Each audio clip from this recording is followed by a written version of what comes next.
आजकल इस देश में एक और परंपरा हो गई है कि अगर कोई मुसलमान गुंडाई कर देता है तो उसका फ्रंट पेज पे नाम छपता है, और कोई हिंदू करता है तो कहते हैं कि अपराधी ने काम किया। संसाधनों का विकेंद्रीकरण, क्या ये संभव है? जमींदार यदि स्वेच्छा से अपनी जमीन नहीं देते हैं तो उसको छीन लेना चाहिए। जो अंतिम 4-5 साल के गांधी हैं, बहुत रेडिकल गांधी हैं। आपको कोई भी दल वाकई में समाजवादी लगता है? कौन दल कर रहा है? मुझे तो कोई दिखाई नहीं देता।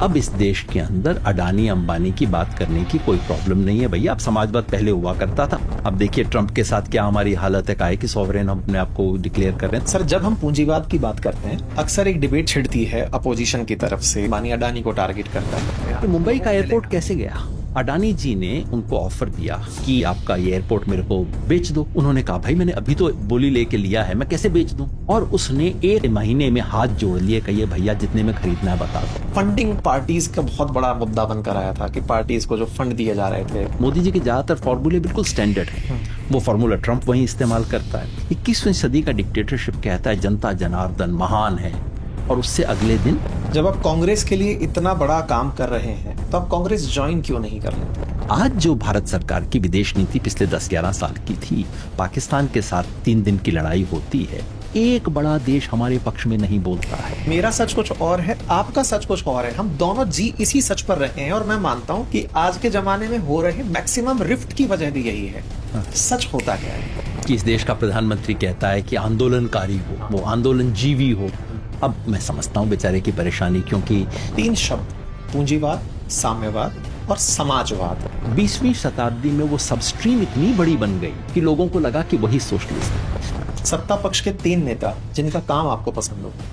कुछ काम मुझे मोदी जी की भी पसंद आए। वो ट्रंप सिर्फ इसलिए कि आपकी एक रैली में आ गया, वो आपका दोस्त बन जाएगा। वो किसी का सगा आज तक नहीं हुआ, आपका सगा हो जाएगा। विपक्ष के 3 नेता जिनसे आप भविष्य की अपेक्षा रखते हैं कि ये बच्चा बड़ा होकर कुछ अच्छा करेगा। उमर खालिद जेल में है, गुणवान व्यक्ति है। मेरी उम्मीद है किसी दिन ये सब इस देश के नेता बनेंगे। प्रियम्बल में सेक्युलर शब्द को डालने की क्या आवश्यकता थी, जबकि हमारे संविधान में आर्टिकल 14, 15, 25 से लेकर 28 और आर्टिकल 44। सोशलिज्म हमेशा पाखंड रहा है इस देश में। आज भारत को डेमोक्रेसी नहीं कहना चाहिए कि डेमोक्रेसी का नाम बचा है, और वो नाम बचना महत्वपूर्ण है, क्योंकि माननीय आदरणीय नरेंद्र मोदी जी का सामान्य निवास आजकल कहाँ है? वोटर कहाँ के हैं? गुजरात। क्यों? चुनाव आयोग रोकने वाला है उनको? हिम्मत है इनकी? कैसे? चुनाव आयोग बिहार इलेक्शन की अचानक वोटर लिस्ट में कुछ लोगों के नाम जुड़ जाते हैं, अचानक संख्या बढ़ जाती है, कुछ वैसा बिहार में करने का प्रयोग चल रहा है। ये वोटर लिस्ट में संशोधन नहीं हो रहा है इस वक्त बिहार में। नए सिरे से कोरे कागज पर वोटर लिस्ट लिखी जा रही है। अगर आपने एप्लीकेशन देकर अपना नाम नहीं डलवाया तो आपका नाम आएगा नहीं। This is absolutely unprecedented. उस मर्यादा को जिस दिन क्रॉस किया, आपकी यूट्यूब यूं गायब हो जाएगी, और आप ये बात चला भी पाएंगे अपने ब्रॉडकास्ट के ऊपर, मैं जानता नहीं चलेगी सर, ये बात तो चलेगी।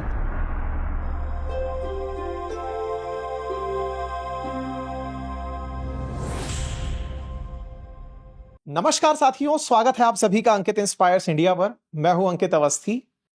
आज खास सत्र में हमारे साथ हैं योगेंद्र यादव जी, जिन्हें मैं आपके सामने एक शिक्षक के रूप में इंट्रोड्यूस कर रहा हूं। और शिक्षक इसलिए क्योंकि आपने पंजाब यूनिवर्सिटी में एज ए असिस्टेंट प्रोफेसर पढ़ाया है, जेएनयू से आपने अध्ययन किया है। आज के समय पर आप इन्हें सक्रिय राजनीति में विभिन्न मंचों पर देखते हैं, कहीं आंदोलन हो या फिर किसी व्यक्ति के साथ अपने विचार साझा करने हो, या ऐसा व्यक्ति जैसे ये मानते हो कि ये किसी तरह से मेरी आवश्यकता में है, आप उनके साथ इन्हें पा ही जाते हैं। आसान भाषा में कहूं तो जो परेशान है उनके साथ योगेंद्र यादव हैं। ऐसे में हम आपके साथ आज की इस चर्चा में समसामयिकी मामलों में जो विषय आप पत्र पत्रिकाओं में देख रहे हैं उन पर चर्चा करने के लिए हैं। लेकिन चूंकि हमने समय थोड़ा सा ज्यादा मांगा है, तो हम उसके इतर अगर समय मिलता है तो और भी बहुत से विषय, चाहे फिर वो आपके लिए छात्र आंदोलन हो, राजनीति हो, उन सब पर भी डिटेल मांगेंगे। आज फिलहाल जिस मुद्दे के लिए हम हैं, देश के अंदर इस समय SIR, सर आप अंकित अवस्थी के पीछे जरूर लगाते हो, लेकिन SIR नाम से इस समय बिहार में एक मुद्दा जबरदस्त चर्चा में है। हम उस पर कुछ चर्चा करेंगे। दूसरा, कुछ दिनों पहले प्रियम्बल में 2 शब्द सेक्युलरिज्म और सोशलिज्म, इनके ऊपर भी बहुत ज्यादा जिक्र रहा है। तो हम चर्चा करेंगे एज एन एकेडमिशियन कि सर आप इन विषयों पर अपनी क्या राय रखते हैं। तो स्वागत है सर आपका अंकित इंस्पायर इंडिया के इस खास कार्यक्रम में। शुक्रिया अंकित जी, आपने शिक्षक का जिक्र किया तो मैं बता दूं, मैं तो खानदानी शिक्षक हूँ। मेरे परदादा मास्टर सोहनलाल अध्यापक थे। मेरे दादाजी राम सिंह जी वो भी अध्यापक थे। मेरे पिता भी अध्यापक, मेरी माँ भी अध्यापक थी।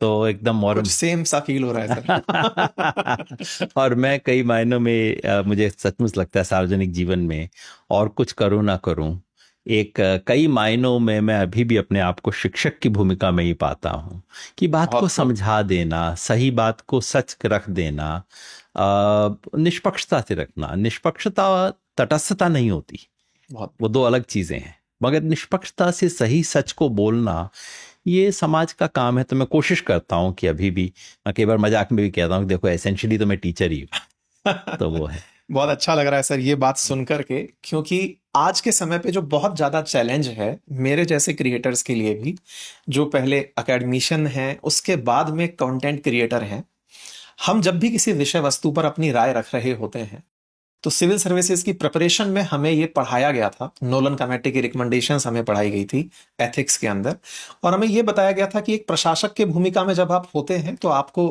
राजनीतिक रूप से किन किन चीजों का ख्याल रखना होता है। सरकार का आप क्रिटिसिज्म करते हैं लेकिन वो कंस्ट्रक्टिव क्रिटिसिज्म होता है। आप विपक्ष की भी बात रखते हैं, आप सत्ता पक्ष की भी बात रखते हैं, पर यह ध्यान रखते हुए कि आपकी कहीं किसी बात से देश में कोई विभाजनकारी तत्व पैदा ना हो या उन्हें हवा ना लगे। ये मूलतः प्रशासक को सिखाए जाने वाले गुण होते हैं। लेकिन प्रशासक को नहीं, हर एक को करना चाहिए। आप हाँ। बात कहें तो उससे जो कुल मिला के समाज का, देश का, दुनिया का, इंसानियत का नुकसान ना हो, वो तो रखना ही चाहिए। और मैं समझता हूँ सच्चाई तभी उभर के आती है जब आप हर चीज को एक समग्र और संतुलित तरीके से देख सकते हैं। सर यहीं से पहला सवाल, सच होता क्या है? जो आप मतलब उसकी कोई किताबी परिभाषा दूं, मैं उसका कोई फायदा नहीं। और ऐड करता हूं जी। बहुत बार ऐसा होता है सर कि हमारे जितने तथ्य हमें पता है उनके आधार पर हम सोच लेते हैं कि ये सच है। इसको और अगर मैं आगे बढ़कर कहूं तो मेरा सच कुछ और है, आपका सच कुछ और है। हम दोनों जी इसी सच पर रहे हैं और मैं मानता हूं कि आज के जमाने में हो रहे मैक्सिमम रिफ्ट की वजह भी यही है। मेरी ये, अब मैं आपकी बात थोड़ा बेहतर समझ सकता हूं। और ये बात बचपन में कहीं मुझे महसूस हुई थी। मैं देखता था कि ज्यादातर लोगों के जीवन में जो भी ओपिनियन किसी भी चीज पे होते थे, अगर आपको पता लग जाए कि वो पाले के किस तरफ खड़े हुए हैं तो आप समझ जाते थे अच्छा ये है, ये बोल रहा होगा। अगर आप उसकी ये पता, उसका स्वार्थ, तो हम सब के साथ होता है जीवन में। संयोगवश, जन्म के संयोग से हम जहां होते हैं वहां खड़े होकर हम पूरी दुनिया को देखते हैं।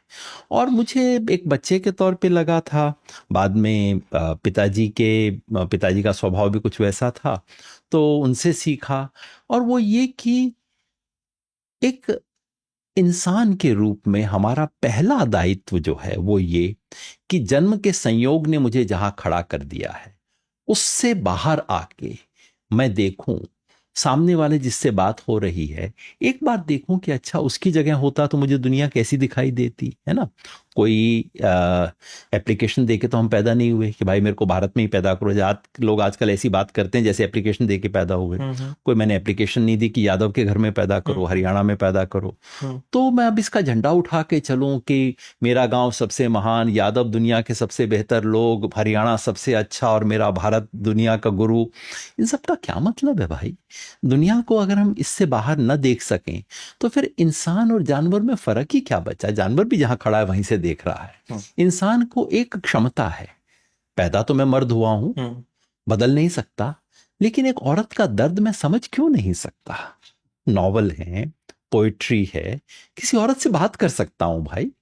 तो अपने दर्द से, जीवन के किसी भी दुख या दर्द से, एक तो हो सकता है आप अपने दर्द में इतना डूब जाएं कि बस मैं ही दुनिया का सताया प्राणी और कोई नहीं है।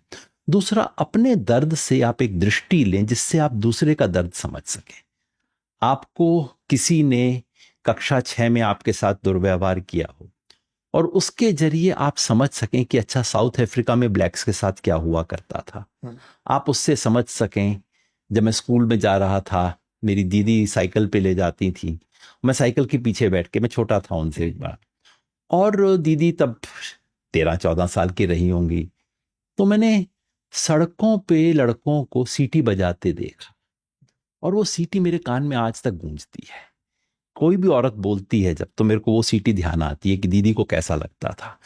हम इंसान हैं, हम में क्षमता है अपने जन्म के संयोग से बाहर जाके पूरी तस्वीर को देखने की। तो पूरा सच क्या है ये तो शायद ऊपर वाला जानता हो, लेकिन अगर मैं अपनी दृष्टि से देखूं, आपकी दृष्टि से भी देखूं, और जो हम दोनों के इतर कोई तीसरा है उसकी दृष्टि से भी देखूं, उसको मिला के जब मैं बात करता हूं तो कहीं सच निकल आता है। तो अगर मैं अपने सच पर टिका रहूं तो ये कट्टरता लाता है, और अगर मैं दूसरे का सच भी जान लूं तो ये सामंजस्य लाता है। क्या ये कथन सत्य जी, है? वो अपना सच सच नहीं है, वो केवल एक वो तो एक वकालत है, you know, हम सब करते हैं।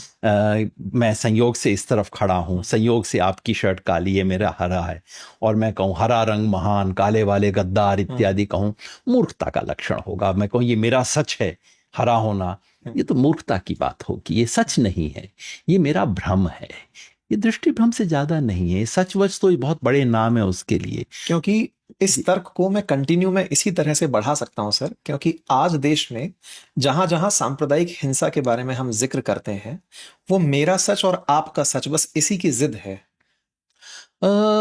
अमूमन ये होता है, मेरा और आपका सच का होता है, लेकिन इस वक्त जो हो रहा है वो तो इतना एक तरफा हो रहा है कि उसमें ये कहना, पीटने वाले और पिटने वाले दोनों को बराबर कर देना कि ये थोड़ा पिटने वाले का सच है, ये पीटने वाले का सच है, चलो दोनों में 50-50 कर लेते हैं, ये मूर्खता होगी, है ना।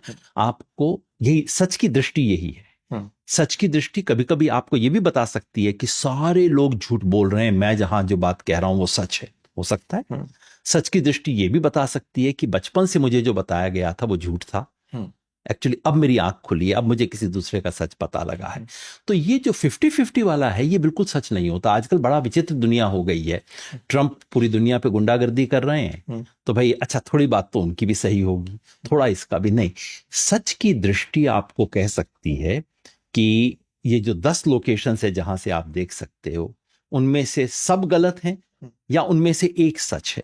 तो ये जो सांप्रदायिकता का सवाल आपने कहा, जो आज इस वक्त हो रहा है, वो आज से 20 साल पहले आप मुझसे पूछते, 25-30 साल पहले पूछते, तो मैं कहता काफी कुछ ये हो रहा है, दोनों तरफ के एक तरफा आख्यान। संविधान में आर्टिकल 13 जिसमें यह जिक्र होता है कि जो बात गलत है, अकॉर्डिंग टू कॉन्स्टिट्यूशन नहीं है, उसे हटाया जा सकता है। डॉक्ट्रिन ऑफ सेपरेशन अगर मैं सही हूं तो कहा जाता है उसे, जिसमें संविधान सुप्रीम कोर्ट को यह परमिशन देता है कि अगर कोई तथ्य या विधान, कोई भी अध्यादेश जिसका कोई पार्ट ऐसा है जो संविधान के अनुरूप नहीं है, तो आप उसे हटा सकते हैं। यानी कि जुडिशियल रिव्यू का जुडिशियल, जो कि दुनिया में दूसरे देशों में था नहीं, पर वहां की जुडिशरी ने हथिया लिया था।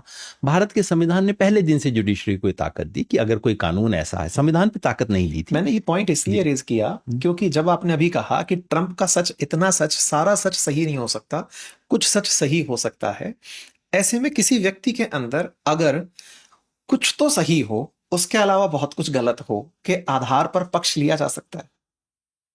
आपको संदर्भ देखना होगा। बहुत अभी हम बहुत अमूर्त बातें कर रहे हैं, संदर्भ देखना होगा।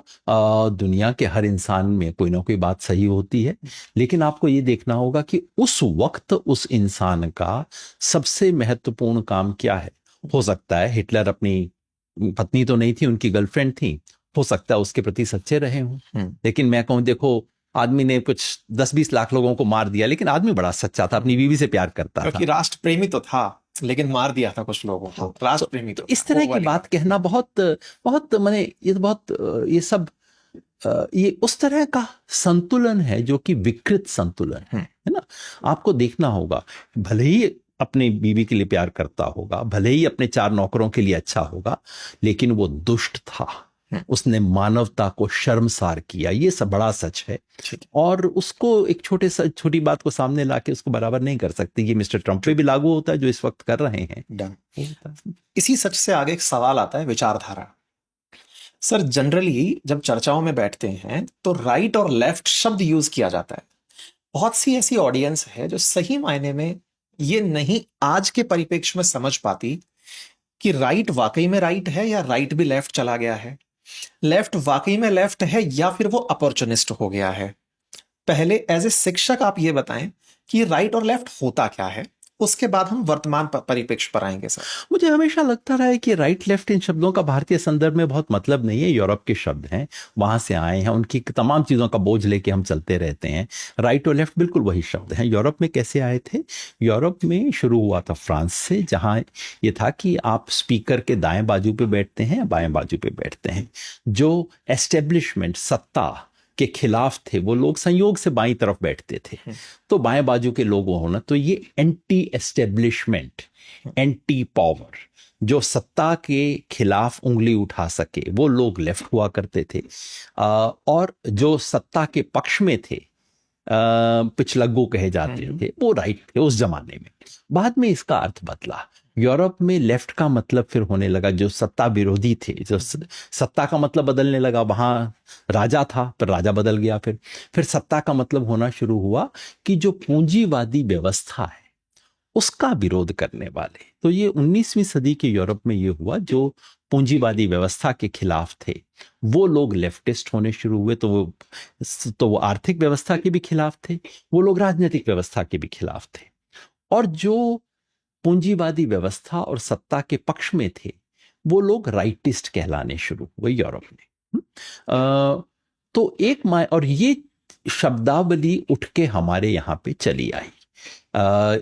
मोटे अर्थ जो इसका रहा 20वीं शताब्दी में वो ये, जो लोग बराबरी की बात करते हैं, जो लोग गरीब के हक में बात करते हैं, जो लोग क्रांतिकारी बदलाव की बात करते हैं, जो पूंजीवाद का विरोध करते हैं, वो लोग लेफ्टिस्ट कहलाए। परिवर्तनकारी, समता मूलक परिवर्तनकारी लोग लेफ्टिस्ट कहलाए।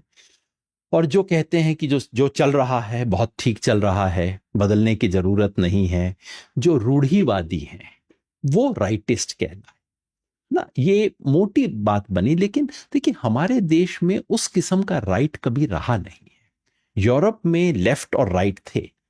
हमारे देश में क्योंकि हमारा जो संस्कार बना 19वीं सदी के बाद वो वैसा था कि दरअसल राइट के पक्ष में खड़ा होने का किसी को साहस ही नहीं था। तो हमने यूरोप के जिन जिन विचारों की नकल की, वो यूरोप के प्रोग्रेसिव विचार हमने उठाए। यूरोप का जो कचरा विचार था वो हमने उठाया नहीं। आजकल यूरोप का कचरा हम ज्यादा उठाने लग गए हैं, लेकिन आज से 100 साल पहले हम यूरोप का कचरा नहीं उठाया करते थे, वहां की काम की चीजों को उठाया करते थे। तो वो बदलाव हुआ, उसके चलते ये शब्द आए हैं।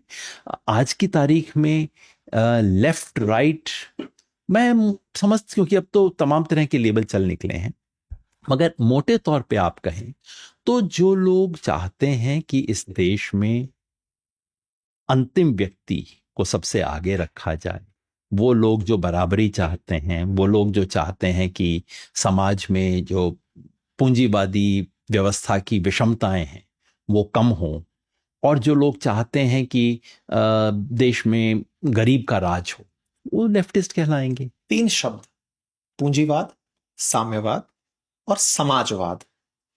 समाजवाद जब हम वेस्ट के परिप्रेक्ष्य में बात करते हैं तो वो साम्यवाद के बहुत नजदीक खड़ा होता है। Am I right? दिक्कत यह कि सारी चीजों में हम इतिहास भूल जाते हैं। 19वीं शताब्दी में ये विचार जो समाजवाद का 19वीं शताब्दी से पहले आ गया था यूरोप में।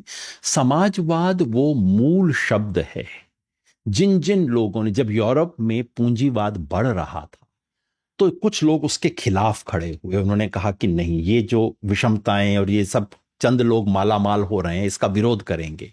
वो सब समाजवादी, उन्होंने कहा हम एक ऐसा समाज बनाएंगे जो बराबरी पर आधारित थे, वो सब समाजवादी थे। फिर जब मार्क्सवाद आया, मार्क्स पहला समाजवादी नहीं था दुनिया का, जब मार्क्सवाद आया तब उसकी एक उपधारा बनी। सोशलिज्म की एक सब स्ट्रीम थी जिसका नाम था कम्युनिज्म, साम्यवाद जिसको कहा जाता है। 20वीं शताब्दी में वो सब स्ट्रीम इतनी बड़ी बन गई कि लोगों को लगा कि वही सोशलिज्म है। हालांकि पूरी 20वीं शताब्दी में एक दूसरी धारा रही जिसने कम्युनिज्म को कभी नहीं माना लेकिन सोशलिज्म को पूरी तरह से माना। और भारत तो उसकी एक बहुत ही अनूठी और विशिष्ट भारत में परंपरा रही है। आचार्य नरेंद्र देव, जयप्रकाश नारायण, राम मनोहर लोहिया, ये जो पूरी परंपरा थी, ये सब लोग घोर साम्यवाद विरोधी थे। शुरू इन सब की बोल्शेविक हुई थी, ये सब मार्क्सिस्ट थे शुरू में, लेकिन बाद में गांधी जी के असर में ये सब बदल गए और ये लोग साम्यवाद के विरोधी थे लेकिन समाजवाद के पक्ष में थे। इन दोनों में अंतर कैसे किया जा सकता है अंतर भारतीय ये था, कंटेक्स्ट में? बड़ा साधारण सा, साम्यवादी वो लोग थे, ये सब 20वीं सदी की बात है, आज उसका महत्व नहीं है। एजुकेशनल पर्पस से ही हमारा ये वीडियो चल रहा है। 20वीं शताब्दी में साम्यवादी वो लोग थे जो कि कहते थे कि बराबरी का समाज बनाने के लिए आपको सोवियत संघ जैसी एक व्यवस्था बनाने की जरूरत है, जिसमें सारी संपत्ति राज्य के हाथ में आ जाएगी, जिसमें उस तरह के लोकतंत्र की कोई आवश्यकता नहीं है। और वो जो साम्यवादी व्यवस्था थी वो अपने आप को सोवियत संघ के काफी नजदीक पाती थी। बाकी थ्योरेटिकल डिस्प्यूट्स हैं जिसमें मैं जाना नहीं चाहता। समाजवादी वो लोग थे जो कहते थे कि हाँ, समाजवाद की तो समता बिल्कुल सर्वोपरि है, इक्वालिटी तो हमें लानी है, लेकिन वो सोवियत संघ के तरीके पे नहीं आएगी। उसके लिए हमें लोकतंत्र चाहिए, सच्चा लोकतंत्र, दिखावे का नहीं, और हमें संपत्ति पे कब्जा करने की बजाय हमें संपत्ति का विकेंद्रीकरण करना होगा लोकतांत्रिक तरीके से। तो ये दो तरीके थे, एक डेमोक्रेटिक सोशलिस्ट थे, दूसरी तरफ कम्युनिस्ट हुआ करते थे। भारत की कम्युनिस्ट पार्टीज जो थी वो एक जमाने में रूस के, चीन के नजदीक हुआ करती थी, तो वो कम्युनिस्ट थे। और ये जो पूरी समाजवादी परंपरा थी वो सोवियत संघ का विरोध करते हुए समाजवादी थे। मैं इसका जिक्र इसलिए कर रहा हूं कि मेरा अपना जो है ट्रेडिशन, मेरी अपनी सोच खुद इससे आती है, जो लोहिया जयप्रकाश की परंपरा है वहां से। धन का सकेंद्रण ना रोकते हुए धन का विकेंद्रीकरण या संसाधनों का विकेंद्रीकरण, क्या ये संभव है? नहीं, सकेंद्रीकरण तो रोकना ही पड़ेगा ना, पर रोकने के तरीके क्या हो? जो कम्युनिस्ट लोगों का तरीका था वो ये था कि आप एक रातों रात संपत्ति को छीन लें और संपत्ति सरकार के हाथ में आ जाए। जो समाजवादियों ने, लोकतांत्रिक समाजवादियों ने कहा कि ये जो तरीका है सरकार के हाथ में सारी संपत्ति आ जाना, दरअसल समाज के हाथ में आना नहीं है, उसमें भी एक अलग तरह का केंद्रीयकरण है। और लोहिया ने खासतौर पे और जयप्रकाश ने कहा कि नहीं, हम राजनीतिक सत्ता का विकेंद्रीकरण चाहते हैं और हम आर्थिक सत्ता का भी विकेंद्रीकरण करना चाहते हैं, जिससे जो बड़े पूंजीवादी हैं उन पे बिल्कुल रोक लगे, उन पे टैक्स लगे, उन पे तमाम पाबंदियां लगें और उन पे मजबूरी भी लगे।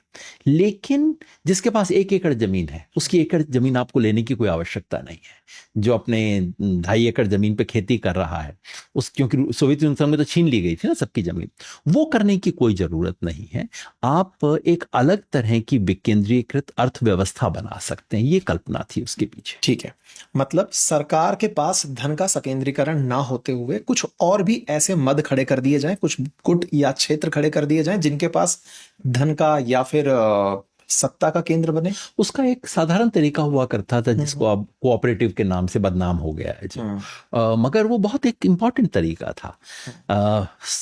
पूंजी और सारी आर्थिक शक्ति कुछ चंद व्यक्तियों के हाथ में रहे या सरकार के हाथ में रहे, इसका एक तीसरा तरीका है। और तीसरा रास्ता था कि लोग मिलकर अपने समूह बनाए, जिसको कोऑपरेटिव कहा गया, उसी को ट्रस्ट कहा गया। ये जो सेल्फ हेल्प ग्रुप हैं ये वही हैं जिसको आज FBO कहा जाता है, फार्मर्स कोऑपरेटिव।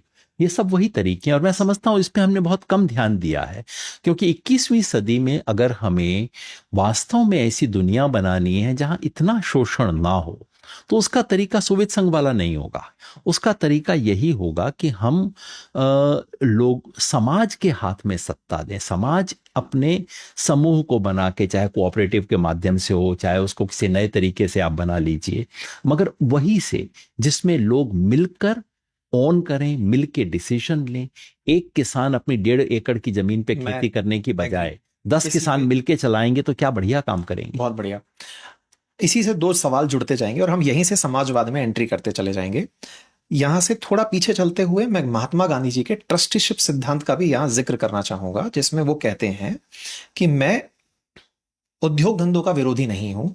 मैं चाहता हूं कि देश में काबिल लोगों के पास इस तरह की काबिलियत हो कि वो देश में नए उद्योग लगाएं, नवाचार को जगह दें, लेकिन अपने पास धन उतना ही रखें जितना आवश्यक हो, उसके अतिरिक्त धन को राष्ट्र निर्माण में दें।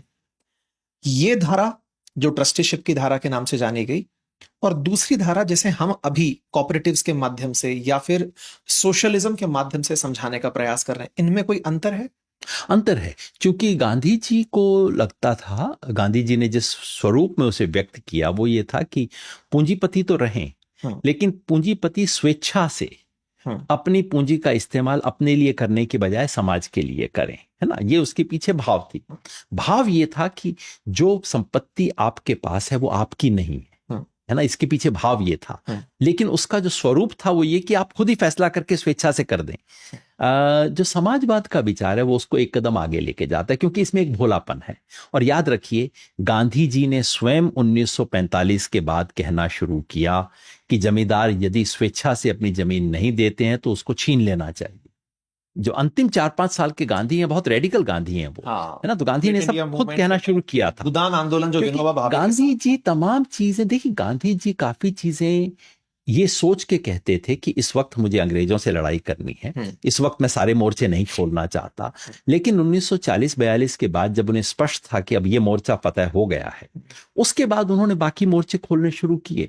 और समाजवादियों का ये जो विचार था वो उसी विचार को एक कदम आगे लेके जा रहे हैं। वो ये कि भैया आप अपने आप खुद मान जाओ तो बहुत अच्छी बात है, लेकिन नहीं मानो तो सरकार है, कानून है, अगर आप नहीं करोगे। और सच्चाई ये है कि ये जो गांधी जी की बात की भावना थी, भावना ये थी कि जो संपत्ति आपके हाथ में है वो आपकी नहीं है, समाज की है। उस भावना को ठीक से व्यक्त करने का तरीका यही है कि चूंकि 100 में से 99 लोग उसका इस्तेमाल वैसा नहीं करेंगे जैसे गांधी जी करना चाहते थे, तो कानून के जरिए उनको मजबूर किया जाए कि वो चीजें शेयर करें। मैं इसी पर एक सवाल और लेना चाहूंगा सर।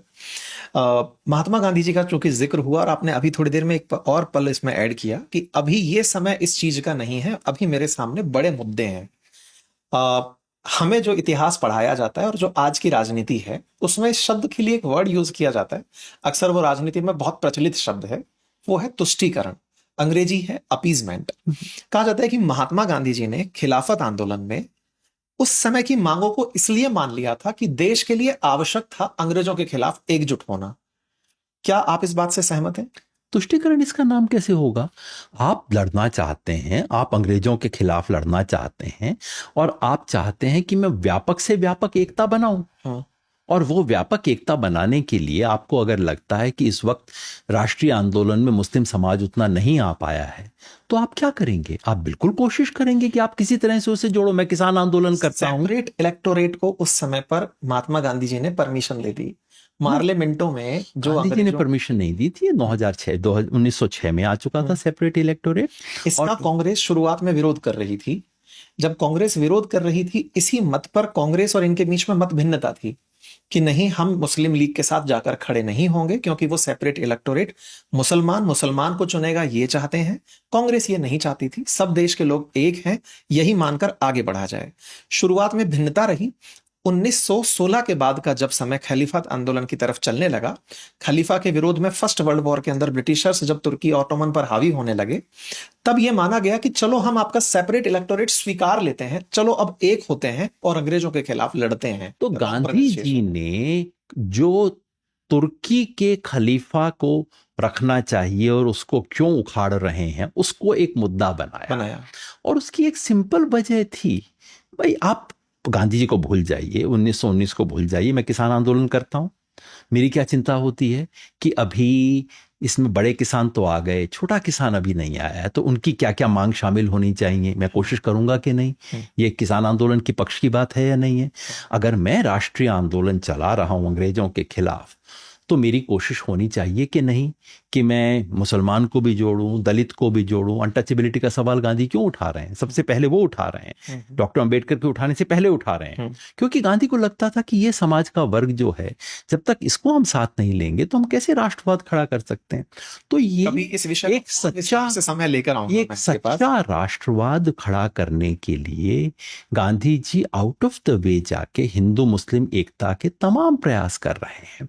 और ये तो आजकल क्या हो गया, इतना झूठ का प्रचार हो रहा है, लोग भूल जाते हैं कि उसी गांधी में हिम्मत थी कि वो कोहाट के दंगों के समय अपने सबसे नजदीक के जो सहयोगी थे अली ब्रदर्स, उनका साथ छोड़ देते हैं उसी, क्योंकि गांधी ने कोहाट में जाके कहा कि मुसलमानों ने मारा है हिंदुओं को।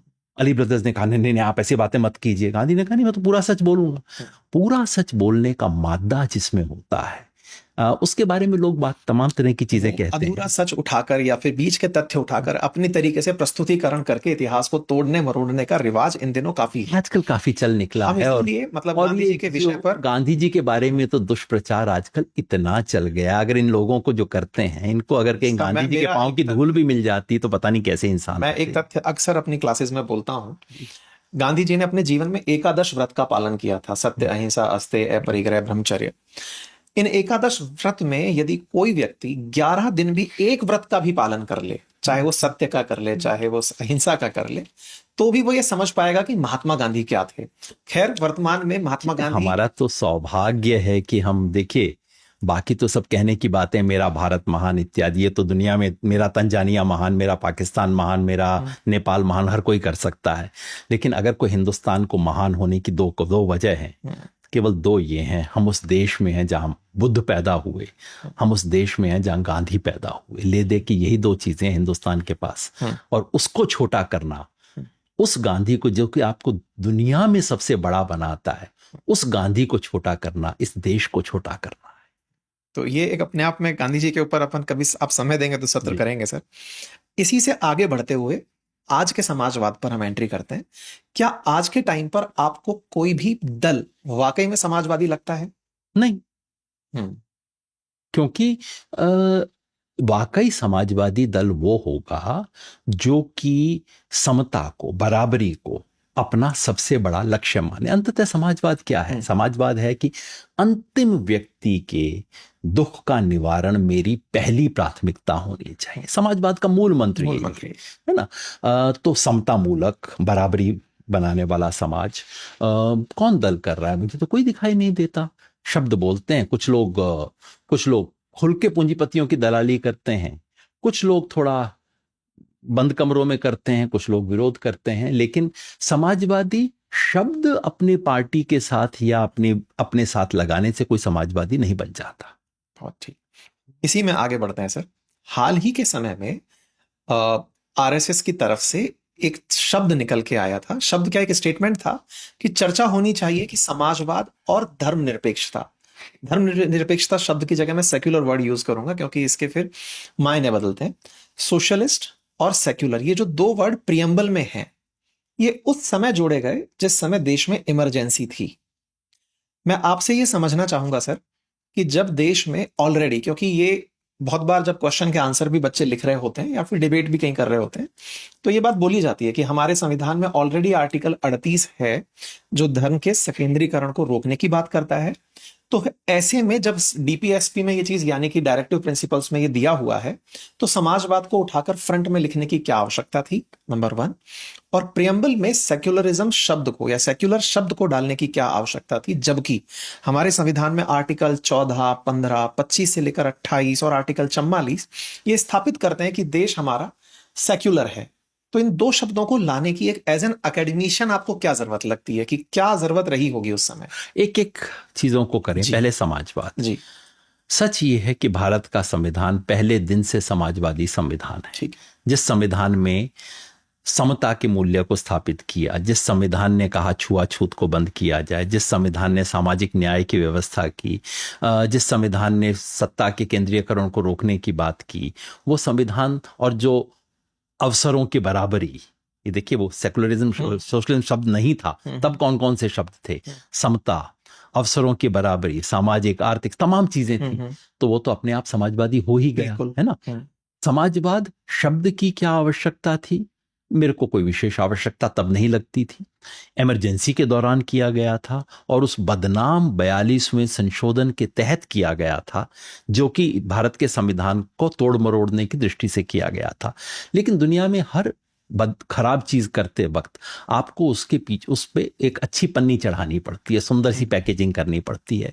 तो उस वक्त इंदिरा गांधी की सरकार ने, कांग्रेस की सरकार ने अपने संविधान के साथ जो वो छेड़खानी कर रहे थे 42वें संशोधन के माध्यम से, वो करते वक्त उसको जो सुनहरी पन्नी चढ़ानी थी उसका नाम था कि चलिए हमने समाजवाद और सेकुलरिज्म शब्द डाल दिया ताकि कुछ इंटेलेक्चुअल लोग इसी भ्रम में रहें और असली चीज को भूल जाएं। तो ये बात बिल्कुल सच है। जो बाकी की कहानी है कोई नहीं बताता, और यही है इस देश का दुर्भाग्य, अर्धसत्य बोलने की जो परंपरा पड़ गई है। सच ये है कि आज अगर इस देश में संविधान में सेकुलर और सोशलिज्म शब्द हैं तो उसके लिए जिम्मेवार हैं माननीय अटल बिहारी वाजपेयी और श्री आडवाणी। कैसे कि जो 42वें संशोधन में इमरजेंसी के बाद जो सब कुछ हुआ था, उसके बाद एक 44वां संशोधन आया जिसमें 42वें संशोधन के हर गलत काम को पलट दिया गया। लेकिन फैसला किया गया कि इन शब्दों को हम नहीं हटाएंगे। ये फैसला लेने वाली सरकार कौन थी? जनता पार्टी। उस सरकार के विदेश मंत्री कौन थे? अटल बिहारी वाजपेयी। उसके I&B मिनिस्टर कौन थे? माननीय आडवाणी जी। जनसंघ के लोग उसके अंदर थे। किसी जनसंघ के व्यक्ति ने तब अगर कहा हो कि सोशलिज्म शब्द हटा दीजिए तो आप मेरे को लाके दिखा दीजिए। तो भारत के संविधान में समाजवाद शब्द है, उसके लिए बीजेपी के जो प्रीडिसेसर हैं जनसंघ, वो उतनी ही जिम्मेवार है जितनी कि इंदिरा गांधी।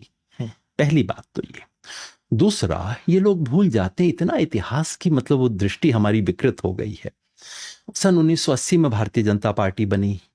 भारतीय जनता पार्टी के संविधान में क्या लिखा था? संविधान में लिखा था भारतीय जनता पार्टी की मूल विचारधारा है गांधीवादी समाजवाद। ये बीजेपी का फाउंडिंग डॉक्यूमेंट था। बाद में उन्होंने 1985 में 2 बार चुनाव हारने के बाद बदल दिया। लेकिन जो बदलने के बाद क्या बचा है? आज अभी आप जो लोग देख रहे हैं इसको, अभी अपने व्हाट्सएप उस पे जाके ना, आप इंटरनेट पे जाके चेक कर लीजिए बीजेपी का कॉन्स्टिट्यूशन। बीजेपी के कॉन्स्टिट्यूशन के पहले पन्ने पे लिखा है, एक बात तो ये लिखी है कि हम समाजवाद, हमारी भारत के संविधान में आस्था है, समाजवाद और धर्मनिरपेक्षता में आस्था है। बीजेपी वाले कहेंगे यार ये तो मजबूरी में हमें लिखना पड़ा क्योंकि ये तो कानूनी रिक्वायरमेंट है। मगर साहब आप तो 11 साल से राज कर रहे हो ना, कानूनी रिक्वायरमेंट क्यों नहीं चेंज की? आज कहते हो इसके ऊपर बहस होगी। अरे सरकार आपकी है, कम से कम अपनी पार्टी के संविधान से तो हटा लेते आप। वो हिम्मत नहीं है, बाहर आके करेंगे बातें। तीसरी चीज, वो कहते हैं हम समता मूलक समाज में विश्वास करते हैं। ये तो कोई कानूनी रिक्वायरमेंट नहीं है। समता मूलक समाज और समाजवाद में क्या अंतर है भैया? तो इसका मतलब है कि ये शुद्ध पोंगापंथी है, झूठ है इस बात को। और ये बिल्कुल मने उस तरह की चीजें कि ये जो मान के चलना कि पब्लिक बेवकूफ है, चलो कुछ भी बोल दो, क्या होगा, अखबार तो हमारी जेब में है ही आजकल, अखबार कुछ चलाते रहेंगे, कुछ लोग बहस करते रहेंगे, कोई पलट के पूछेगा नहीं भैया तुम्हारी अपनी जेब के अंदर क्या है तो देख लो। क्या हम ये कह सकते हैं कि समाजवाद तो साथ में जोड़ दिया गया शब्द था, असल मुद्दा तो सेक्युलर था? अब आइए सेकुलरिज्म पे, है ना। और आपने अच्छा कहा, धर्मनिरपेक्षता हम शब्द इस्तेमाल नहीं करेंगे, मैं उस शब्द को पसंद नहीं करता। वो पंथ निरपेक्ष क्यों? हाँ, वो सर्वधर्म समभाव इस देश का वो है। सेकुलरिज्म शब्द विदेश से लिया गया है। इस शब्द का जो हमारे देश की परिस्थिति के लिए ये शब्द सबसे उपयुक्त नहीं है, क्योंकि यूरोप की प्रॉब्लम दूसरी थी। वहां प्रॉब्लम थी कि राजा और चर्च, उनका संबंध क्या हो और क्या राजा चर्च से अलग हो। हमारी ये समस्या रही नहीं है। इस देश की समस्या हमेशा ये थी कि अलग अलग मतावलंबी इस देश में है। जैसे आजकल धर्म बोला जाता है, अलग अलग पंथ हैं, अलग अलग आस्था है, और अलग अलग मतावलंबी एक साथ कैसे रहें, ये इस देश की पुरानी समस्या है। एग्जैक्टली यही समस्या अशोक की है। अशोक के शिलालेख में क्या लिखा हुआ है? यही कि अलग अलग मतावलंबी, खुद बौद्धिस्ट हैं लेकिन वो अपना धर्म दूसरों पे लाद नहीं रहे हैं। राजा का धर्म था भाई, प्रचार कर रहे हैं लेकिन कह रहे हैं कि नहीं आपको नहीं, और जो आपसे असहमत हैं उनकी बात का सम्मान करेंगे। तो अशोक की यही समस्या है, अकबर भी एग्जैक्टली यही कर रहा है और नेहरू भी यही कर रहा है। तीनों की समस्या इस देश में एग्जैक्टली यही थी। अलग अलग मतावलंबी हैं, मेरा अपना एक मत है, लेकिन मेरा मत इस देश का मत नहीं हो सकता। हम सब तमाम मत के लोग एक साथ मिल के रहें, एक न्यूनतम तरीके से हम इसका साथ दें। उस चीज को इस देश में सेकुलरिज्म शब्द दिया गया। शब्द बाहर से उधार लिया हुआ था, लेकिन उसकी मूल भावना बिल्कुल सही थी। मूल भावना ये थी कि ये देश किसी एक मत, पंथ, मजहब, रिलीजन के बोलबाले पर नहीं चल सकता। इस देश का कोई ऑफिशियल रिलीजन नहीं हो सकता। इस देश में किसी एक रिलीजन को दूसरे के ऊपर नहीं किया जा सकता। किसी एक रिलीजन मानने वाले को दबाया नहीं जा सकता, और किसी को भी अपने रिलीजन को प्रैक्टिस करने से रोका या डिस्करेज नहीं किया जा सकता। ये मूल भावना थी जिसको भारत में सेकुलरिज्म नाम दिया गया। और ये देश का संविधान, जैसे सोशलिज्म के बारे में मैंने कहा, पहले दिन से इस देश का संविधान इस अर्थ में सेकुलर रहा है। हाँ, वो मूल अधिकार हैं, मूल अधिकार हैं, आपको हर चीज उसमें दी गई है। शब्द की क्या जरूरत थी फिर? इस शब्द की मैं फिर कहूंगा, कोई जरूरत उस वक्त नहीं थी। उस वक्त जैसा मैंने बताया, इंदिरा गांधी अपने बाकी चीजों को ढकने के लिए इन शब्दों को लेके आई। तो अगर कोई मुझसे सन 1974 में पूछता, मुझ जैसे व्यक्ति से, कि शब्द डाल दें, मैं कहता यार और कोई अच्छे काम नहीं है, कर लो ना, सचमुच कुछ काम कर लो, 2 शब्द डालने से क्या हो जाएगा। लेकिन आज उसे निकालने का दूसरा अर्थ है। उस वक्त डालने का अर्थ कुछ था नहीं, पर जब आपने 1978 में फैसला कर लिया इमरजेंसी के बाद कि नहीं, ये शब्द इनको बचा के रखने की जरूरत है, और उस पर पूरे देश की कंसेंसस है। आपको ध्यान होगा, जो 44वां संशोधन था वो सिर्फ जनता पार्टी के करने से नहीं हुआ था, उसको कांग्रेस ने भी सपोर्ट कर दिया था उस वक्त। तो पूरे देश की कंसेंसस से जब आपने फैसला किया कि हम इन 2 शब्दों को रखेंगे, क्योंकि हमारे बाकी तमाम चेंजेस गलत थे लेकिन ये 2 शब्द ठीक थे, इसको हम बचा के रखेंगे। फंडामेंटल ड्यूटीज भी उसी वक्त डाली गई थी, जिसको फिर बचा के रखा गया, उसको भी बचा के रखा गया था। तो हमने कुछ अच्छी चीजें बचा के रखी। आज उसे निकालने का क्या मतलब है वो मैं बता सकता हूं आपको। आज उसे निकालने का मतलब है एक सिग्नल करना कि अब इस देश के अंदर अडानी अंबानी की बात करने की कोई प्रॉब्लम नहीं है। भैया, अब समाजवाद पहले हुआ करता था, अब तो संविधान से निकाल दिया ना, अब क्या बचा। तो जिसका मतलब है कि जो 1950 से अब तक जो इस देश का मूल समाजवादी चरित्र था संविधान का, उसको अब खारिज करने की कोशिश हो रही है। तो इसलिए ऐतराज है। इसको लाने के पक्ष में बिल्कुल नहीं था, मगर हटाने के विरुद्ध हूं आज मैं। जब समाजवाद डले, आज हम बात करें 42nd कॉन्स्टिट्यूशनल अमेंडमेंट 1976 में हुआ, लगभग उसको अब 50 साल पूरे होने जा रहे हैं। 50 साल में हमारा देश शब्द डालने के बाद समाजवादी हो पाया? बिल्कुल नहीं हुआ। ओके, इस देश में तो बड़ी अच्छी क्या समाजवादी नहीं रहेगा? इस बात को हटाने का एक सिग्नल है। हर चीज का एक मतलब होता है उस वक्त। आप आज संयोग से काला कपड़ा पहन के आए हैं, आप ना भी पहन के आते होता, लेकिन अगर मैं नियम बना दूं कि आपको काली शर्ट उतारनी पड़ेगी, उसका दूसरा मतलब है। पहनने का मतलब कुछ नहीं है, उतरवाने का मतलब है। आज इस देश के संविधान से सोशलिज्म हमेशा पाखंड रहा है इस देश में। आज कोई सिर्फ एक ही बात नहीं है, मतलब हमारी ऑडियंस के लिए भी आप इस पर भी आप अपनी राय दीजिएगा। सर, मैंने कुछ डिबेट्स पढ़ी थी अंबेडकर साहब की। उन डिबेट्स में था कि जब उनसे कहा गया कि क्या हम ये शब्द इसमें एंटर करें, तब उन डिबेट्स में उनकी तरफ से राय थी कि नहीं, क्योंकि देश का भविष्य क्या होगा ये हम अभी से नहीं बता सकते। हो सकता है आने वाला समय समाजवाद को चुनता है, पूंजीवाद को चुनता है, किसी और विचारधारा को चुनता है, ये हम उन पर थोप कर नहीं जा सकते। देखिए, नेहरू, अंबेडकर दोनों किसी ना किसी तरह के समाजवादी विचार में विश्वास करते थे। दोनों कट्टर सेकुलर थे, आज की भाषा में कहा जाए तो दोनों ने सोच समझ के फैसला किया कि ये शब्द हम इस्तेमाल नहीं करेंगे। वैसे भी घोषणा कम करनी चाहिए, लेबल कम इस्तेमाल करने चाहिए। हमारे संविधान में डेमोक्रेटिक लिखा है, क्या हम पूरे डेमोक्रेटिक हो पाए? रिपब्लिकन लिखा है, क्या हम कायदे से रिपब्लिकन हैं? सॉवरेन, अब देखिए ट्रंप के साथ क्या हमारी हालत है, काहे कि सॉवरेन हम अपने आप को डिक्लेयर कर रहे हैं। तो ये तो शब्द होते हैं एक तरह के लैंप पोस्ट, वो आपको एक दूर से इशारा करते हैं कि उस तरफ जाना है। आप वहां पहुंच नहीं पाते हैं, लेकिन आपको एक रास्ता दिखाते हैं कि आपको उस तरफ, ये जो समुद्र में लगे होते हैं ना लाइट के वो लाइट हाउस, प्रकाश लाइट हाउस होते हैं, उस तरह की चीजें वो आपको इशारा करते हैं।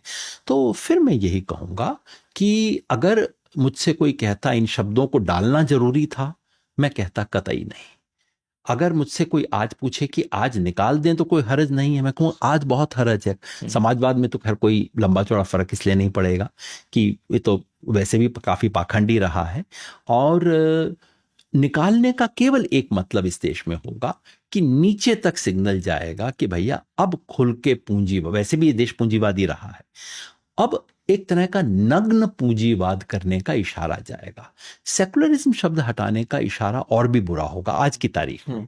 उसका मतलब ये होगा कि देखो अब तक तो सेकुलर था देश, अब कोई जरूरत नहीं है, अब तो आप किसी भी रेडी वाले को कह सकते हो कि इस तुम्हारा नाम क्या है, चलो यहां से भागो। तो इस देश में अनौपचारिक रूप से जो पिछले 4-5 साल में हो गया है कि मुसलमान को एक सेकंड रेट सिटीजन बना दिया गया है, उस पर औपचारिक मोहर लग जाएगी। इसलिए मैं इसका विरोध करता हूं। इस शब्द से कोई आग्रह नहीं, हटने से मोहर हो जाएगी, जबकि संविधान तब भी अपना काम करता रहेगा।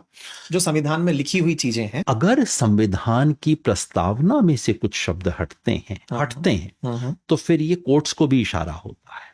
ये सब सिर्फ साधारण व्यक्ति को नहीं, कोर्ट को इशारा होता है कि अब देखिए अब दिशा बदल गई है, अब आप आर्टिकल 27-28 को एक नई रोशनी में पढ़िए, वो शुरू हो जाएगा। उसकी मुझे चिंता है। ठीक है सर, जब हम पूंजीवाद की बात करते हैं अक्सर एक डिबेट छिड़ती है अपोजिशन की तरफ से, सत्ता पक्ष, तब सब लोग इसी चीज को लेकर, कोई टेम्पो भर के पैसे की बात करता है तो कोई अंबानी अडानी को टारगेट करता है। मेरा सवाल ये है सर कि जब हम इस विषय पर बहस में उतरते हैं तो इनमें से एक भी पूंजीवादी इस 11 साल में नहीं पनपा, ये तर्क होता है। समझा नहीं, मतलब नया स्थापित नहीं हुआ, ये पूर्व स्थापित हैं। अंबानी अडानी भी इस 2014 के बाद की जो शासन व्यवस्था आई, एनडीए की जो शासन व्यवस्था आई, इससे पहले से ये लोग चले आ रहे हैं। लेकिन उनकी संपत्ति आप चेक कर लीजिएगा। जिस दिन इस देश में लॉकडाउन लगा उस दिन अडानी की प्रॉपर्टी क्या थी? फॉर्चुनेटली फोर्ब्स मैगजीन है जो कि हर रोज इस दुनिया के टॉप 100 लोगों की संपत्ति, जो एक नंबर की संपत्ति है, उसका ब्यौरा देती है। आप चेक कर लीजिए। जहां तक मुझे ध्यान है उस दिन अडानी जी की टोटल संपत्ति थी 66,000 करोड़ रुपया। डॉलर को आप ट्रांसलेट कर दें तो वो थी। और 20 महीने के बाद ये जो सारा खुलासा हुआ, उससे पहले उनकी प्रॉपर्टी 12 लाख करोड़ हो गई थी। 2 साल में एक व्यक्ति की प्रॉपर्टी 66,000 करोड़ से 12 लाख करोड़ हो गई। वो उस वक्त जब इस देश का हर व्यक्ति का घर खाली हो रहा था, हर एक की प्रॉपर्टी कम हो रही थी। तो ये चमत्कार कैसे हुआ? इसका सरकार से कोई संबंध नहीं है। मैं सरकार का प्रवक्ता बन के नहीं, मैं आपके सामने एक शब्द रखता हूं, और वो ये है, उस दौर में, कोरोना काल में, दुनिया भर में ऐसी बहुत सी कंपनियां थी जिन्होंने अपने वैल्यूएशंस मल्टीपल्स में पहुंचा दिए थे। जूम उसका एक बहुत बड़ा उदाहरण है। जूम उससे पहले कोई नहीं जानता था, लेकिन उसके बाद उसकी वैल्यूएशन मतलब हंड्रेड्स ऑफ बिलियंस में पहुंच गई थी। देश में भी एक कंपनी थी बायजूस, जो एडटेक की बहुत बड़ी कंपनी बनी, लगभग $20 बिलियन तक उसकी वैल्यूएशन मार्केट में चली गई थी। क्या हम ये नहीं कह सकते कि हो सकता है कि उस समय पर उस कंपनी ने ऐसा कोई काम किया हो जो उस समय की नीड बनी? बहुत अच्छे आपने उदाहरण दिए हैं, बहुत ही मैं प्रसन्न हूं। और बिल्कुल काउंटर आर्ग्यूमेंट तो होना चाहिए, नहीं तो सच कैसे आएगा अगर आप मेरी बात का काउंटर आर्ग्यूमेंट ना देंगे तो। जूम ने एक ऐसा काम किया जो कि कोरोना काल में सारी दुनिया की जरूरत थी। तो आप समझ सकते हैं कि उस कंपनी की वैल्यूएशन बढ़ी, इतनी कितनी बढ़ी, क्यों बढ़ी, वो सब अलग बात है। लेकिन आप कह सकते हैं ये कंपनी ने, ये जरूरत थी, मार्केट थी, उसने मार्केट का फायदा उठाया, उसने एक माल बेचा कर दिया। ये जो दूसरा उदाहरण आपने बायजू का दिया, लोग घरों के अंदर बंद थे, कॉलेज यूनिवर्सिटी चल नहीं सकते थे, फायदा उठा के उसने किया। अडानी जी ने क्या माल बेचा, आप बताना जरा मेरे को। नहीं, ये तो आप ही बताओ। अरे बताओ, वैल्यूएशन की बात अब आप मैंने वैल्यूएशन का तर्क कुछ आओ ना, आप बताओ क्या माल बेचा उन्होंने। मैं इस तर्क में ये ऐड कर सकता हूं, आप भी जानते हैं ना सच। हाँ, अडानी जी बेच के नहीं, खरीद के अमीर हुए हैं। दुनिया में सारे लोग, दुनिया के सारे पूंजीपति बेच के अमीर होते हैं। मैंने कोई माल बनाया, माल की जरूरत थी किसी, मैंने अच्छा, या तो बहुत अच्छा माल बनाया, या आपके आड़े वक्त पे आपको मैंने माल दिया, मैंने पैसा कमाया। अडानी जी कैसे बड़े बने हैं? अब आप बात कर रहे हैं तो खुलासा हो ही जाए ना इस बात पे। कि मुंबई का एयरपोर्ट कैसे गया, मुंबई का एयरपोर्ट किसका हुआ करता था? ये हम्म। जो कंपनी, जो डीजीआर कौन सी कंपनी है, रेड्डीज वाली जो कंपनी है हैदराबाद की, उसका था। अडानी जी को पसंद आ गया एयरपोर्ट। अडानी जी ने, सब मैं बिल्कुल पब्लिक इंफॉर्मेशन, मेरे को कोई खुफिया इंफॉर्मेशन नहीं है। अडानी जी ने उनको ऑफर दिया कि आपका ये एयरपोर्ट मेरे को बेच दो। उन्होंने कहा भाई मैंने अभी तो बोली लेके लिया है, मैं कैसे बेच दूं? फिर अगले सप्ताह कुछ बड़ी विचित्र चीजें हुई। उनकी कंपनी के ऊपर छापा पड़ गया, ईडी पहुंच गई, आईटी पहुंच गया, सब कुछ हो गया। और उन्होंने ये एजीडीआर शायद कंपनी का नाम हम देख है ना, लेंगे, वो एक बार वो के देख बताना। लेना कौन सी कंपनी है वो। और उसने एक हफ्ते महीने में हाथ जोड़ लिए, कहिए भैया जितने में खरीदना है बता दो। फिर उन्होंने एयरपोर्ट अडानी जी को बेच दिया। उसके बाद ईडी का खेल खत्म हो गया, आईटी को भी उनके कोई दिक्कत नहीं आई, सब कुछ ठीक हो गया। ये प्रयोग तो इससे राजनीति में भी महाराष्ट्र में हुआ है। जी जी, ये बात अभी फिलहाल हम अडानी पे रहे, फिलहाल अडानी पे रहे, अडानी को छोड़े ना, क्योंकि बहुत बड़ा सवाल है अडानी का सवाल। अब आप बताइए इसका राजनीति, इसका क्या बिजनेस एक्यूमेंट से संबंध है, बिजनेस या इसका सीधे सीधे राजनीति से संबंध है ना? ये अगर राजनीति नहीं है, आप सीधा, मैं कहता हूं भैया मेरी आपकी कोठी अच्छी लग रही है, जरा दे दो मेरे को। आप कहते हो नहीं जी मैं काम कर रहा हूँ, बिजनेस कर रहा हूँ। अगले दिन पुलिस आपके यहाँ पहुंच जाती है, चौथे दिन आप मेरे हाथ जोड़ लेते हो, भाई साहब कितने में खरीदोगे? मैं बताता हूं, अब मैं तय करूंगा तुम्हारी कोठी कितने में मिलेगी मुझे, और मैं खरीदता हूं। तो आप पूछोगे नहीं पुलिस किसके साथ थी जी, किसके इशारे पे पुलिस आई थी? अगर ये क्रोनी कैपिटलिज्म नहीं है तो क्या है क्रोनी कैपिटलिज्म? आप मुझे बताइए, इस कोरोना काल में अडानी जी ने कौन सी कोरोना की दवाई बनाई जो कि सारी दुनिया ने खरीद ली? उन्होंने कैसी जूम जैसी कोई नई फैसिलिटी क्रिएट की जिसकी कोरोना में आवश्यकता थी? क्या बेचा अडानी जी ने इस देश को? आप मुझे गिना तो दीजिए, कोई तो गिना दे मुझे। आप ये तो मुझे कोई बता दे कि अडानी जी ने इस देश में जनता के लिए क्या प्रोडक्ट बनाया। अंबानी ने तो एक प्रोडक्ट बनाया है, जनता जानती है क्या बेच के किया है, उसके भी तमाम खेल हैं, लेकिन कम से कम ये तो है कि कोई चीज बेच के कर रहा है। अडानी जी ने क्या बनाया इस देश के लिए जिससे इन महीनों में 66,000 करोड़ से 12 लाख करोड़ की आपकी प्रॉपर्टी, आपकी वेल्थ बन जाती है? ये तो फॉर्मूला पूरे देश को बता देना। जो बेचारा 66,000 रुपए लेके बैठा है वो भी कल्पना करता है कि एक दिन 12 लाख में। अगर मैं आंसर करता हूं, मैं पहले केवल इसलिए आंसर कर रहा हूं क्योंकि मार्केट वैल्यूएशन कैसे चलता है, ये बात पीछे की जो आप बता रहे हैं ये आपके माध्यम से जनता को पता चले। लेकिन मैं वो भी तर्क देना चाहूंगा कि जब आप किसी कंपनी के द्वारा कोई बड़ा अचीवमेंट हासिल करते हैं कि भाई कल को हमने ये पोर्ट हासिल कर लिया, ये एयरपोर्ट हमारा हो गया, हमने विलमार का अधिग्रहण कर लिया, हमने ये सीमेंट पकड़ ली, हमने ये सब पकड़ लिया, तो न्यूज बनती है कि कंपनी की वैल्यूएशन बढ़ती जा रही है। वैल्यूएशन इन दिस मार्केट के फेथ कंपनी में बढ़ रहा है। आप बिल्कुल ठीक बात बता रहे हैं। कंपनी, यही तो मैं भी कह रहा था कि बेच के नहीं खरीद के बड़े हुए हैं। खरीदा किस तरीके से उसका मैंने आपको उदाहरण दे दिया। अब आप देख लीजिए कैसे बड़े हो रहे हैं, किसके आशीर्वाद से बड़े हो रहे हैं। वैल्यूएशन तो होगा साहब। अगर मैं आपकी कोठी ऐसे ले लूंगा, आपकी 1.5 करोड़ की कोठी में 10 लाख में ले लूंगा, तो मेरा वैल्यूएशन तो 1.5 करोड़ का होगा ना, आपकी जेब में 10 लाख जाएगा। तो वैल्यूएशन कैसे बढ़ा है सारी। और एक भी तथ्य जो मैंने बताया है, इसमें कोई भी अगर छुपा हुआ खुफिया तथ्य हो, गलत बात हो, तो आप बताइए। सत्य बोलने की इतनी तो जिम्मेवारी होनी चाहिए ना कि जो आज हमें पता है, जो सारी दुनिया को पता है, ये हमें बोलने का हमें साहस हो। ऐसा हाँ कि ईडी की वजह से वो बेचा गया, मतलब ये तथ्य मेरी जानकारी में नहीं है। ईडी की उन पे रेड हुई कि नहीं, इनकम टैक्स की रेड हुई कि नहीं, सब कुछ हुआ है, सारी अखबारों के फ्रंट पेज पे छपी हुई चीजें हैं। हाँ, ये आपको पता कभी नहीं लगेगा कि उसके बाद फोन पे उनकी क्या बात हुई। फोन वाली बात में उन्होंने मेरे को भी शामिल नहीं किया, इतना मैं भी मानता हूं। तो ऐसे में सर अब एक लाइन और ऐड करते हैं, जब हम क्रॉनिक कैपिटलिज्म पर आ ही गए हैं, तो क्या ट्रू सेंस में देश में राजनीति बची है, लोकतंत्र बचा है? क्योंकि सवाल में आपने जवाब जब दिया क्रॉनिक कैपिटलिज्म का, क्योंकि थोड़े दिन पहले फंडिंग पार्टीज का बहुत बड़ा मुद्दा बनकर आया था कि पार्टीज को जो फंड दिए जा रहे थे, देश की राजनीति में लोकसभा चुनाव के समय काफी चर्चा का विषय रहा। एक वो गजल है ना, किसी का नाम लो बेनाम अफसाने बहुत से हैं। ये जो फंडिंग की चर्चा नहीं हो रही थी, इलेक्टोरल बॉन्ड्स की चर्चा हो रही थी, और बीजेपी को कौन कौन सी कंपनियां इलेक्टोरल बॉन्ड दे रही थी उसकी चर्चा हो रही थी। फार्मास्यूटिकल कंपनियां बीजेपी को कितना पैसा दे रही थी उसकी चर्चा हो रही थी। जो सत्ता में है उसके पास सबसे ज्यादा इलेक्टोरल बॉन्ड थे, इसकी चर्चा हो रही थी जी। और जो सत्ता में थे उन्होंने ये स्कीम भी बनाई थी। कोई संयोग नहीं है ना, ये फ्रॉड था, है ना। आज इसको, और सुप्रीम कोर्ट ने फॉर्चुनेटली इस फ्रॉड को सुप्रीम कोर्ट ने भी कह दिया कि ये तो तुम फ्रॉड कर रहे हो, है ना। तो इसलिए आप और मैं इसके बारे में बात कर सकते हैं। नहीं होता तो आप भी बड़े भोलेपन से कहते पता नहीं कुछ पैसा आ रहा है, देखिए ऐसा तो होता है इत्यादि। अब इतने भोले हम न बने, हम भी जानते हैं कि क्या हुआ था, है ना। तो बेनाम अफसाने ना कहें, जिस अफसानों का नाम हो उसमें नाम तो लें, क्योंकि आजकल इस देश में एक और परंपरा हो गई है कि अगर कोई मुसलमान गुंडाई कर देता है तो उसका फ्रंट पेज पे नाम छपता है, और कोई हिंदू करता है तो कहते हैं कि अपराधी ने काम किया, है ना। वो मेरे को बड़ा प्रैक्टिसेस हैं सर। पहले ऐसे होता था कि कोई मुसलमान अपराध कर देता था तो ये लिखा आता था समुदाय विशेष, मुसलमान नहीं लिखा आता था। ये पहले की प्रैक्टिसेस हैं जी, मगर उसमें ऐसा नहीं था कि हिंदुओं का सिर्फ नाम दिया जाता, तो दोनों का समुदाय विशेष लिखा जाता था। मैं भी उसी समाज में बड़ा हुआ हूँ, ऐसा नहीं होता था इस देश में। ये जो आजकल हमने बना लिया है ना, देखिए फिर वापस उसी पे जाते हैं जहां से हमने शुरू किया था। जन्म के संयोग से हम अपने विचार को अगर पूरी तरह से अधिग्रहित होने देते हैं तो फिर हम इंसान नहीं, हम जानवर वाला काम कर रहे हैं, है ना। मैं भी उसी देश में बड़ा हुआ हूँ। ये जो आज बन गया है कि हाय पिछले 70 साल से हिंदुओं के साथ कैसी इस देश में अत्याचार हुए, उसी देश में मैं पला हूँ। मैं भी किसी एक हिंदू घर के अंदर ही पला था भाई। वो अत्याचार मुझे तो दिखाई नहीं दिया।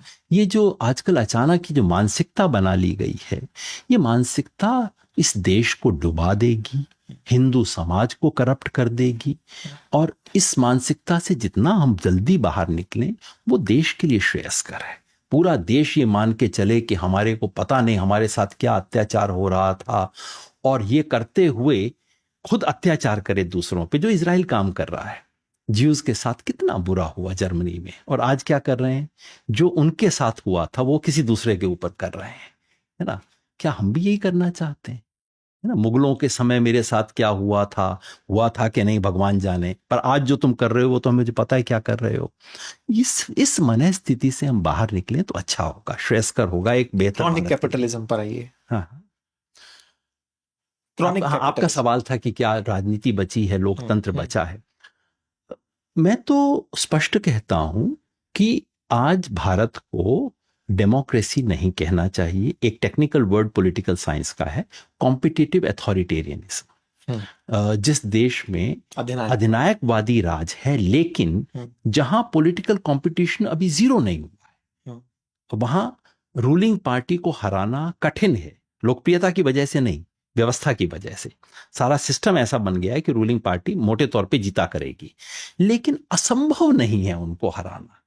अभी भारत से दूर चलिए, तुर्की में एर्दोगन राज कर रहे हैं, और बिल्कुल वही जो मोदी जी वाले फॉर्मूले हैं, एग्जैक्टली वो सब फॉर्मूले एर्दोगन इस्तेमाल करते हैं। मोदी जी के ज्यादातर फॉर्मूले बिल्कुल स्टैंडर्ड हैं, वो फॉर्मूला ट्रंप वही इस्तेमाल करता है।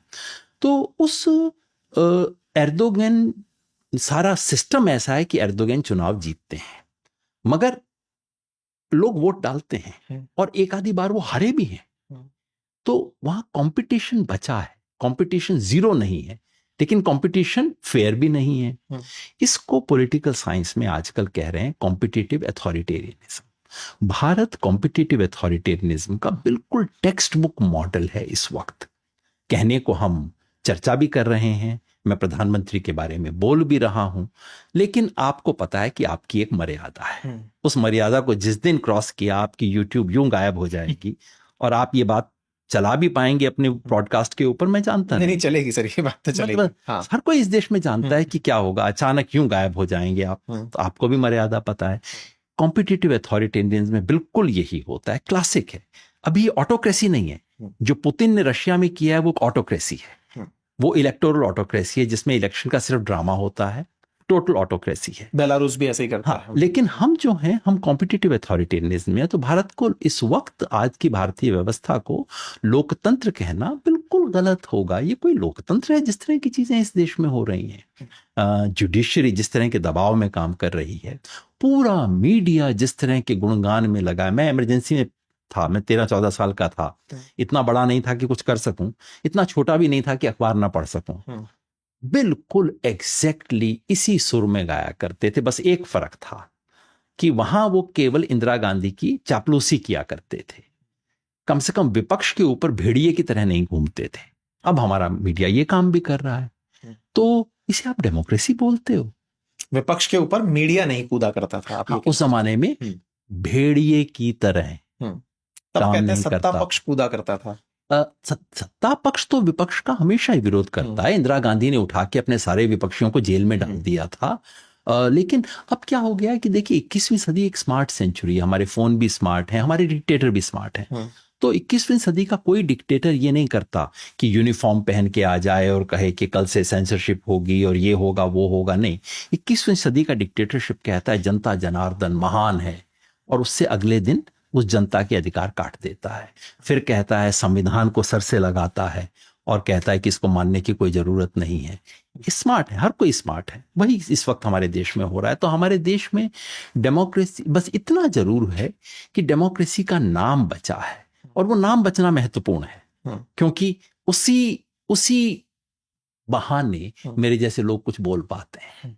ठीक है सर, चूंकि डिटेल में हम बहुत ज़्यादा चल रहे हैं और समय की आपके पास अल्पता होगी, मैं एक बड़े मुद्दे पर आपका व्यू पॉइंट जानना चाहूँगा।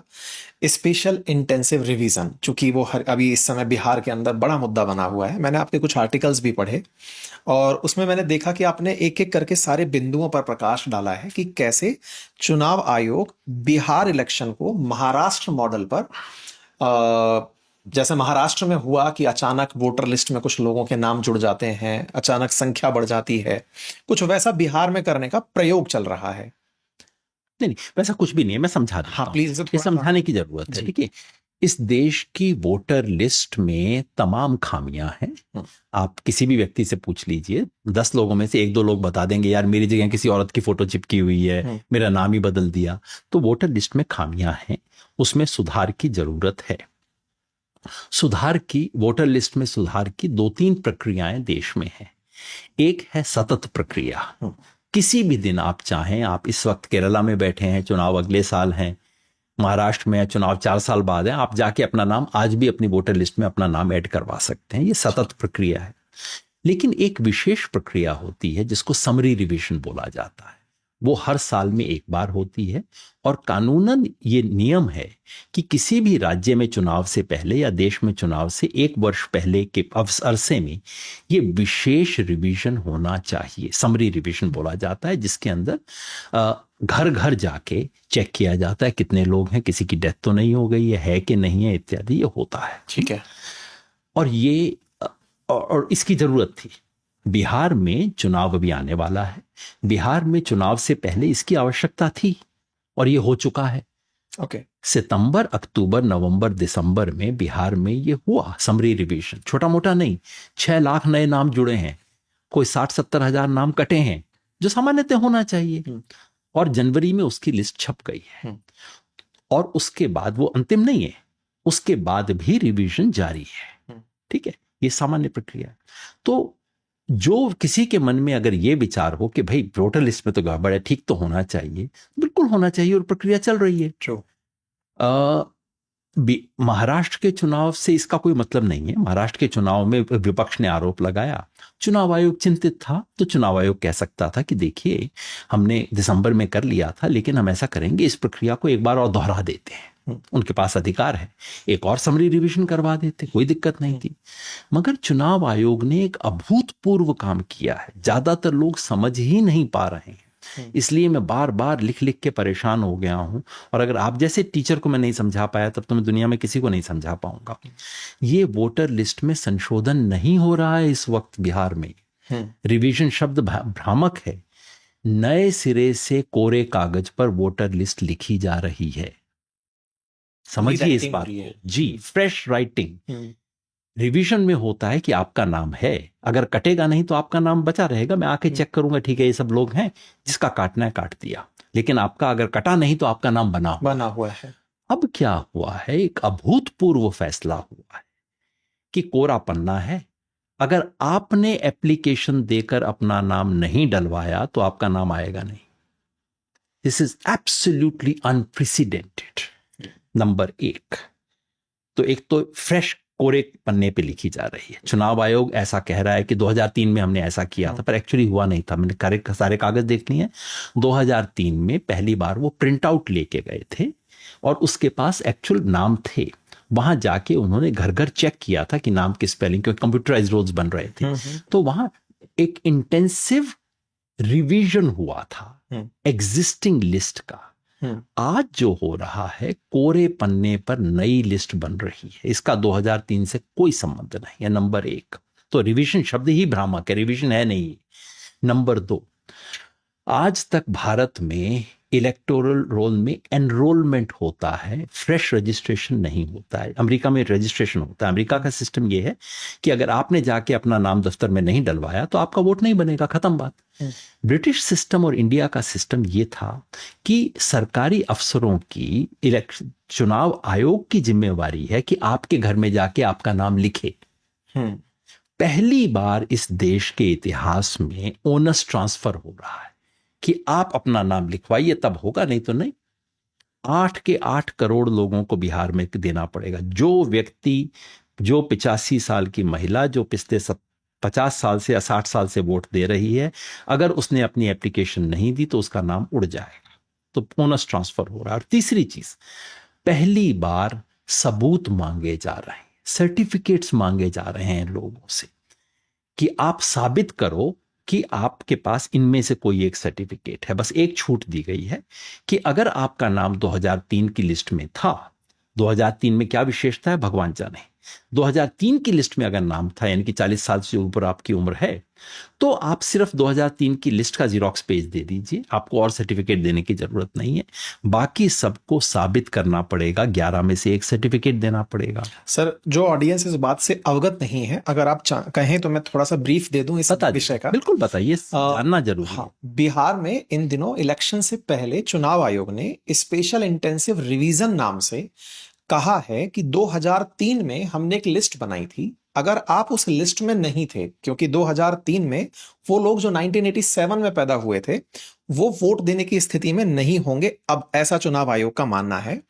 स्थिति ऐसे है कि 2003 से 2025 में अब आप हैं, वो लिस्ट जो 2003 की है वो 2025 में देखिए। अगर आपका नाम उसमें है, वेरीफाई करवा लीजिए। अगर आपका नाम उसमें नहीं है तो फिर आपके लिए कुछ प्रावधान दिए गए हैं। कहा गया है 1 जुलाई 1987 से 2 दिसंबर 2004 इसलिए ताकि 21 वर्ष तक की आपकी आयु को कंसीडर किया जाए। इस बीच में अगर आपका जन्म हुआ है तो आप चुनाव आयोग को जन्म प्रमाण पत्र, हाई स्कूल का सर्टिफिकेट, स्थायी निवास, वन अधिकार, जाति प्रमाण पत्र, एनआरसी और ये कुछ और तो लिखा था, मैं 11 है, कुछ रजिस्टर, महत्वपूर्ण बता दिया। हाँ, तो ये महत्वपूर्ण, यदि आप सरकारी कर्मचारी हैं तो आपकी पहचान, ऐसा कोई भी डॉक्यूमेंट ले जाकर चुनाव आयोग को दिखा सकते हैं और वहां से फिर आप अपना नाम रजिस्टर करा सकते हैं। आपत्ति जिस बात पर हो रही है वो ये है कि इसमें आधार कार्ड और चुनाव आयोग के द्वारा बनाया गया खुद का ही मतदाता पहचान पत्र इन डॉक्यूमेंट्स में नहीं लिखा गया है। अगर ऐसा है तो 2003 से 2025 के बीच में जितने भी इलेक्शन हुए, क्या वो फ्रॉड थे? फिर चाहे पिछले ही साल हुआ लोकसभा चुनाव ही क्यों ना हो, क्योंकि उसमें भी उन्हीं मतदाता पहचान पत्रों से वोट डाला गया था। इसी पर सारी बहस है और इसी के ऊपर फिलहाल आज हमारी चर्चा चल रही है। मैं फिर स्पष्ट कर दूं, मेरे को आपत्ति केवल उस पे नहीं, मेरे को 3 आपत्तियां हैं। पहला, आप कोरे कागज पे क्यों लिख रहे हो? क्योंकि 2003 में चुनाव आयोग ने फैसला लिया था कि ये कोरे कागज पे लिखने वाली परंपरा गलत थी। उसमें क्या होता था, जैसा आप जानते हैं, पुरानी कुछ गलतियां खत्म हो जाती थी, नई गलतियां इंसर्ट हो जाती थी। तो चुनाव आयोग ने फैसला लिया था प्रिंसिपल, तो उस फैसले को बदलने की क्या जरूरत थी, आप मुझे बताइए। नंबर 2, कि ओनस सिटीजन पे कैसे डाला जा सकता है? ओनस उसे कैसे कह सकते हैं कि आओ रजिस्टर करो, तुम करो, ये भाई, ये इस देश की बिल्कुल भी नियम नहीं था। और तीसरा, कि ये जो आप सर्टिफिकेट मांग रहे हो, ये सर्टिफिकेट किस आधार पे मांग रहे हो आप, है ना? और किस तरह के सर्टिफिकेट मांग रहे हो? देखिए, चुनाव आयोग है, आप अगर आप आए यहाँ पे, मैं आपसे कहूं कि मेरे घर आ जाइए आप, और कहूं कि वो आप गेट पे मैं बता दूं कि जो आए घर में उससे फला फला चीज मांगना, और मुझे पता है आपके पास वो नहीं है, इसका मतलब है मैं चाहता हूं आप मेरे घर ना आओ, है ना? चुनाव आयोग ने जब कहा कि आप 2003 के में अगर आपका नाम नहीं था तो आप प्रमाण पत्र दे दीजिए, तो चुनाव आयोग का न्यूनतम जो दायित्व बनता है कि उसे इतना तो पता होना चाहिए कि इस देश के हर नागरिक के पास इनमें से कोई एक चीज तो होगी। वैसे तो 2 होने की गुंजाइश है, तभी आप करोगे ना। अगर ये पता हो कि 100 में से 40 लोगों के पास ये है ही नहीं, तो क्या आप चुनाव आयोग की हैसियत से ये बात करोगे? ये मेरा ऐतराज है। अब आपने जिनका प्रमाण पत्र बताए उसके बारे में आंकड़े आप देख लीजिए। बिहार में कितने लोगों के पास पासपोर्ट हैं? टोटल जितने पासपोर्ट बिहार में इशू हुए हैं सारी पॉपुलेशन में भी मान लीजिए तो सारी एडल्ट पॉपुलेशन में 2% बनता है। सरकारी नौकरी का आईडी कार्ड, कितने लोग सरकारी नौकरी में होते हैं? मुश्किल से 1.5-2%। वन अधिकार प्रमाण पत्र केवल शेड्यूल्ड ट्राइब को मिलता है। बिहार की आबादी में 1.3% शेड्यूल्ड ट्राइब है। क्या मजाक कर रहे हैं आप? एनआरसी बिहार के लिए रेलेवेंट ही नहीं है, वो आसाम के लिए रेलेवेंट है। मैट्रिक, कितने लोगों ने मैट्रिक की है बिहार के अंदर? अगर आप उस आयु वर्ग को भी देख लें, उससे पुराने बुजुर्गों में तो और भी कम होगी, उस आयु वर्ग में भी 40% है।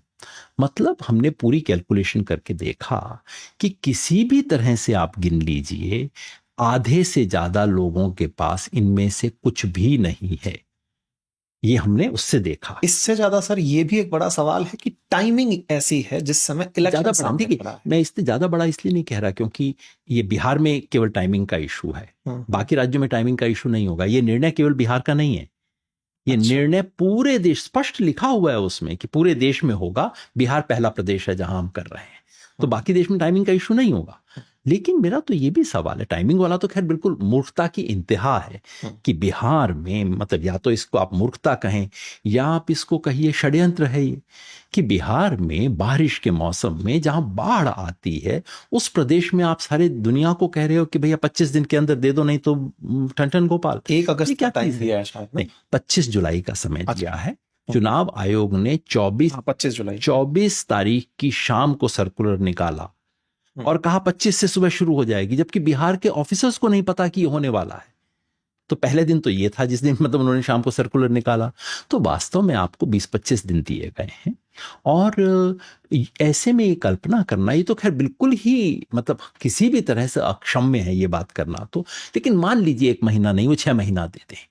मेरा कहना है जिस देश में आपको पता है कि 40% लोगों के पास कोई ये वाला दस्तावेज नहीं होगा जो मैं मांग रहा हूं, और मैं उनसे कह रहा हूं कि ये नहीं होगा तो वोट नहीं देने दिया जाएगा, इसका मतलब मैं 40% लोगों का वोट छीनना चाहता हूं।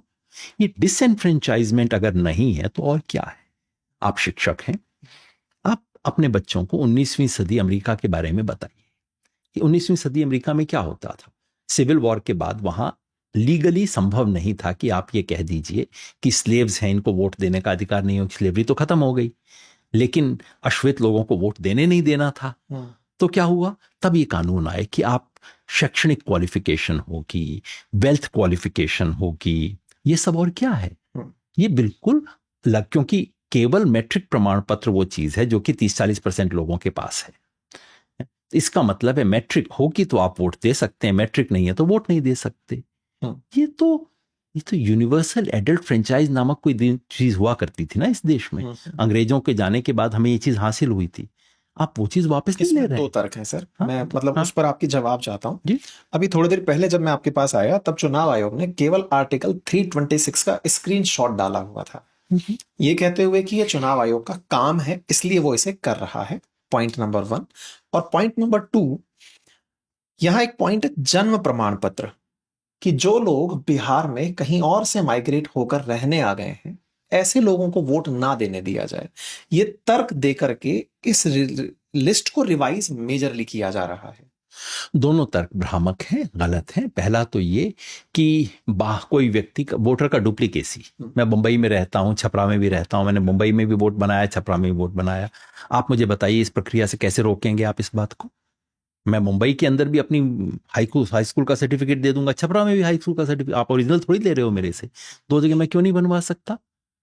तो डुप्लीकेसी का इससे कोई मतलब नहीं है। डुप्लीकेसी रोकने का एक ही तरीका है कि आप एपिक कार्ड का नंबर और आधार कार्ड का नंबर लिंक कर दीजिए, तभी आप रोक पाएंगे। और वो चुनाव आयोग पिछले 1 साल से कर रहा है। तो इसका मतलब क्या है? दिक्कत कैसी मानसिकता हो गई है बताइए? कि बिल्कुल ये एक नोटबंदी वाली मानसिकता है कि पहले मैंने, और इस देश में पिछले कई साल से चल रहा है, पहले मेरे को कोई दवाई बहुत अच्छी लग जाएगी, मैं कहूंगा ये दवाई ले लो, आप कहेंगे क्यों? मैं कहूंगा क्योंकि तुम्हारे को सर में दर्द है। आप लेंगे, कहेंगे सर में दर्द तो नहीं ठीक हुआ, कहेंगे नहीं देखो पेट साफ हो गया तुम्हारा कल से। आप कहेंगे वैसे पेट भी साफ नहीं, स्किन में तो ग्लो आ गया है। पहले दवाई देखते हैं फिर बीमारियां ढूंढते हैं। तो अब चुनाव आयोग बीमारियां ढूंढ रहा है कि अच्छा इस चीज का इलाज है, उस चीज का इलाज है। कोई मतलब नहीं है इसका डुप्लीकेसी ऑफ वोट रोकने से, नंबर 1। नंबर 2, सामान्य आपका निवास जहां है सिर्फ वहीं वोट दे सकते हैं। मैं जानना चाहता हूं माननीय आदरणीय नरेंद्र मोदी जी का सामान्य निवास आजकल कहां है? दिल्ली। वोटर कहां के हैं? गुजरात। क्यों? चुनाव आयोग रोकने वाला है उनको? हिम्मत है इनकी?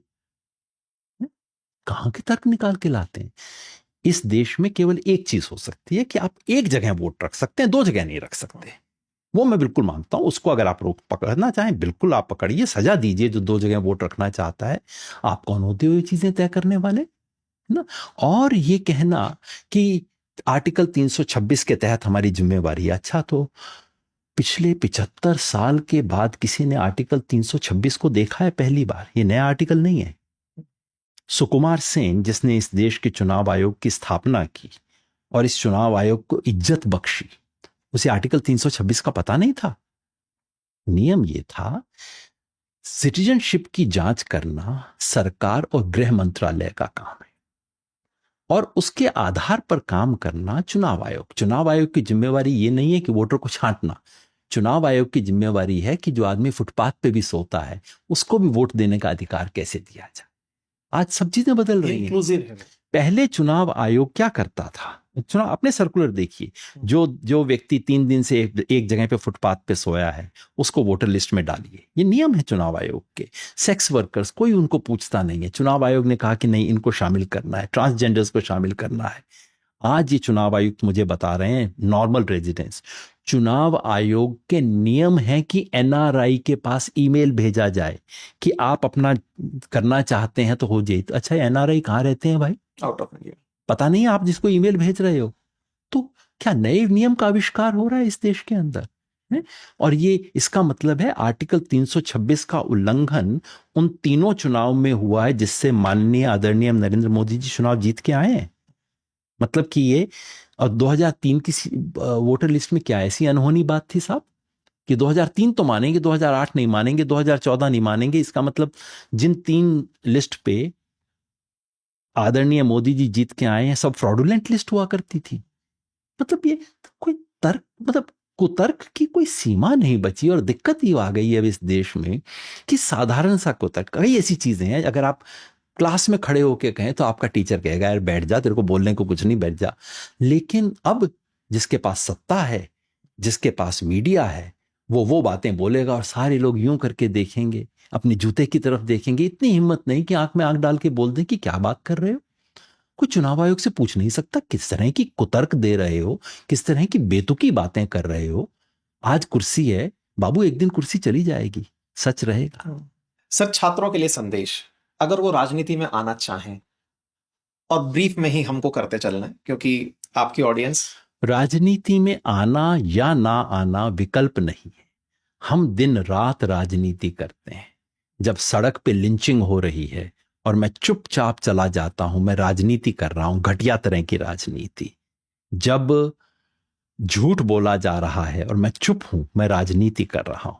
और जिस दिन मैं झूठ के ऊपर उंगली उठा के कहता हूं कि ये गलत कर रहे हो, उस दिन मैं अच्छी राजनीति कर रहा हूं। तो राजनीति तो आप सब कर रहे हैं, अच्छी राजनीति कीजिए। बहुत बढ़िया सर। आपको अक्सर आंदोलनों के आसपास देखा जाता रहा है। कुछ समय पहले ताजा ताजा भारत जोड़ो आंदोलन में भी कन्वीनर की भूमिका में देखे गए और अभी भी आप उसी कार्यक्रम को आगे बढ़ा रहे हैं। उससे पहले आप किसान आंदोलनों में देखे गए। सर, आंदोलन करने वाले जो भी आप जैसे नेता हैं, उनके जीवन के सबसे बड़े चैलेंजेस क्या होते हैं? कि इस देश का प्रधानमंत्री कहता है कि आंदोलनकारी हो, और फिर ऐसे लोगों की आंदोलन जीवी कहते हैं। आंदोलन, हाँ, वो आंदोलन जीवी हो। अब मैं समझता हूं बेचारे की परेशानी, क्योंकि जिन लोगों ने इस देश की स्वतंत्रता के आंदोलन में हिस्सा न लिया हो, वो क्या समझेंगे आंदोलन क्या है। दिक्कत जो आती है वो ये कि जो एक सामान्य मिडिल क्लास घर के जो परेशानियां होती हैं, उसमें अगर आप सैलरी कंट्रीब्यूट नहीं करोगे तो परेशानी तो थोड़ा बढ़ती ही है ना। और दूर से लोग सोचते हैं कि पता नहीं कितने ठाठ कैसी लग्जरी के अंदर रहते होंगे, ये सब होता है। लेकिन एक सुकून रहता है जब ये कहते हैं ना कि हर आंदोलन में आप पाए जाते हैं, तो मेरे मन में आता है कि अच्छा, कम से कम ये तो नहीं कह रहे कि हर कुर्सी के इर्द गिर्द आप पाए जाते हैं। वो अपराध होता, इसमें तो कुछ अच्छा ही महसूस होता है। अगर हर संघर्ष में पाए जाते हैं तो ये तो सीखना चाहिए ना। अगर कोई आपको देखकर एक्टिविज्म में एंट्री करना चाहे, उसे आप क्या नसीहत देना चाहेंगे? ये मान के चलिए कि आपको परेशानी होगी, घर परिवार चल पाएगा या नहीं उसको सोचने के बाद कीजिएगा। घर परिवार की कीमत पे ना करें। ये मान के चलें कि आपको गालियां पड़ेंगी, ये मान के चलें कि ना पैसा मिलेगा ना सत्ता मिलेगी, पर हाँ नींद अच्छी आएगी, सुकून होगा, और हो सकता है आपके मरने के बाद आपका पोता, आपका नाती सर उठा के बोले मेरे नाना दादा ने ये किया था। सर, क्या एक्टिविस्ट भी सत्ता का लालच रखते हैं? एक मायने में होना चाहिए सत्ता का लालच, बुरा नहीं है। शक्ति, महात्मा गांधी चाहते थे, पावर चाहते थे, पावर विल्ड करते थे। पावर से बचना नहीं चाहिए, पावर का कंस्ट्रक्टिव इस्तेमाल करने की इच्छा होनी चाहिए। अगर आपकी ये इच्छा है, मेरी इच्छा है, कोई मेरे को एक दिन के लिए ये ताकत दे दे कि इस देश के नोमैडिक ट्राइब्स जितने भी हैं उनके नियम बदल दूं, मेरे में ताकत की इच्छा है।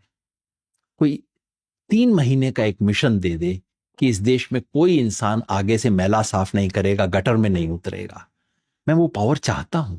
वो पावर तो होनी चाहिए। रिफ्रेम करता हूं, अगर आप प्रधानमंत्री हो तो आपकी 3 बड़ी प्राथमिकताएं। प्रधानमंत्री छोटा पद है इस देश का, मैं समझता हूं गांधी जी वगैरह इसका ज्यादा बड़ा है। गांधी, जयप्रकाश, इन दोनों के पास ज्यादा ताकत थी प्रधानमंत्री से। अगर ताकत हो तो पहला काम तो वही होना चाहिए कि इस देश के अंतिम व्यक्ति को इस देश की पहली प्राथमिकता बनाया जाए। उससे बड़ा कोई काम नहीं। अच्छा, यही पहली प्राथमिकता और 3 प्राथमिकताएं यही हैं, मतलब असली इसी के पूर्ति में सारे अंतिम काम हो व्यक्ति को आप अलग अलग नाम दे सकते हैं। वो जो गटर में उतरता है वो अंतिम व्यक्ति है, जो नोमैडिक ट्राइब है वो अंतिम व्यक्ति है, जो आज लिंचिंग का शिकार है वो अंतिम व्यक्ति है, जिसके घर पे बुलडोजर चल रहा है वो अंतिम व्यक्ति है, वो औरत जो कि 6 बजे के बाद घर से बाहर नहीं निकलती डर के मारे वो अंतिम व्यक्ति है। वो करना ही सबसे श्रेयस्कर काम है, यही धर्म है मेरे लिए, इससे बड़ा कोई धर्म नहीं है। सर, मैं थोड़ी जब जानकारी जुटा रहा था तो स्वराज इंडिया का जिक्र आया। सर, 2016 में आपने एक पार्टी स्थापित की और अभी भारत जोड़ो आंदोलन से आप सक्रिय रूप से जुड़े रहे, नेशनल कन्वीनर रहे। सर, एक प्रश्न जो भी दर्शक इस प्रश्न को मतलब मेरी तरह से ही पूछना चाहते हैं, जब आप कांग्रेस के लिए इतना बड़ा काम कर रहे हैं तो आप कांग्रेस ज्वाइन क्यों नहीं कर लेते? मैं स्वराज इंडिया का मेंबर हूं और स्वराज इंडिया एक पॉलिटिकल पार्टी है और स्वराज इंडिया ने ये फैसला किया है, कोई गुपचुप बात नहीं है, आपको भी संकोच से पूछने की कोई आवश्यकता नहीं है। स्वराज इंडिया पॉलिटिकल पार्टी ने फैसला किया है कि हम अभी चुनाव नहीं लड़ेंगे।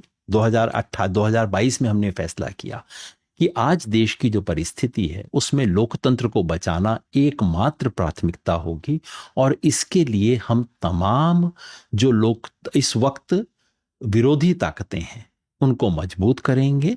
कांग्रेस ही नहीं, आपने कांग्रेस का नाम लिया, मैं कांग्रेस के साथ भी काम किया है। हमने बंगाल में जब कांग्रेस और तृणमूल का विरोध था, हमारे साथियों ने तृणमूल का समर्थन किया क्योंकि वहां वो ज्यादा सशक्त थी उसका मुकाबला करने में। एनसीपी के साथ भी काम किया, समाजवादी पार्टी के साथ भी किया है, लेफ्ट के साथ भी किया है, डीएमके के साथ भी किया है, क्योंकि और इन सब से मेरे डिफरेंसेस हैं। ओके।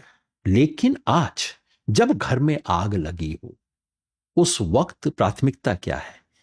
उस वक्त मेरे लिए सिर्फ 2 ही तरह के लोग हैं, एक वो जो कि पेट्रोल की बोतल लेके घूम रहा है और एक वो जो कि पानी की बाल्टी लेके खड़ा है। उसकी पानी की बाल्टी लाल रंग की है, नीली है, पीली है, मुझे पसंद है नहीं है, उसके बच्चे के साथ उसके साथ मेरा 6 महीने से झगड़ा हुआ था, बातचीत नहीं है, लेकिन अगर वो आज बाल्टी पानी की लेके आया है वो मेरा भाई है, ये मेरा धर्म है। सर, इसे सत्ता की लड़ाई कहना कैसा ठीक होगा कि सत्ता के लिए लड़ाई है? दुनिया में हर बड़ा संघर्ष जो होता है वो सत्ता में परिणित होता है। इमरजेंसी को खत्म करना और लोकतंत्र को बचाने की लड़ाई 1977 में लड़ी गई, उसके फायदे से जनता पार्टी की सरकार बन गई, लेकिन वो सत्ता की लड़ाई नहीं थी, वो लोकतंत्र बचाने की लड़ाई थी। एक ऐसा ही संघर्ष आपके साथ अन्ना आंदोलन के समय जुड़ा रहा है, जिसके आपने बहुत सारी जगह पर जवाब दिए हुए हैं, पर चूंकि हम भी अपने ही ऑन कैमरा इसको सुनना चाह रहे हैं कि सर उस आंदोलन से आपने क्या सीखा, क्योंकि अल्टीमेटली वो आंदोलन आपको उस भूमिका तक लेकर गया था जहां आप सत्ता के अंदर थे। हाँ, मगर मैं गर्व से कह सकता हूं कि अंदर रहते हुए मैंने वो सवाल उठाए जो कि उठाने चाहिए थे और उसकी कीमत अदा की, है ना। इसलिए सर उठा के बात करता हूं, सच जैसे शब्दों का इस्तेमाल इसलिए कर पाता हूं क्योंकि जब आम आदमी पार्टी सत्ता में थी, दिल्ली में 70 में से 67 सीट जीत चुके थे, उसके बाद हमने कहा कि आप गलत आदमियों को पार्टी में क्यों लेके आए हो, ये पैसा कहाँ से आया पार्टी के अंदर, ये सवाल पूछे। और वो सवाल पूछने के तौर के सजा के तौर पे हमें निकाला गया और हमें पता था ये सवाल पूछेंगे तो ये होगा। तो इसलिए कोई लज्जा नहीं है कम से कम उसके बारे में। सत्ता से बाहर रह के अच्छी बातें करना आसान होता है, सत्ता के अंदर रह के उस पर करना अपेक्षाकृत कम लोग करते हैं। मैं नहीं कहता मैं अकेला ही किया होगा। और उससे जो सीखा वो ये कि एक तो जनता की ताकत अभी भी इस देश में जिंदा है और मैं आज भी उस आंदोलन को बुरा आंदोलन नहीं बताता हूं। वो जन लोकपाल का आंदोलन नहीं था, लोक बल का आंदोलन, जनता खड़ी हुई।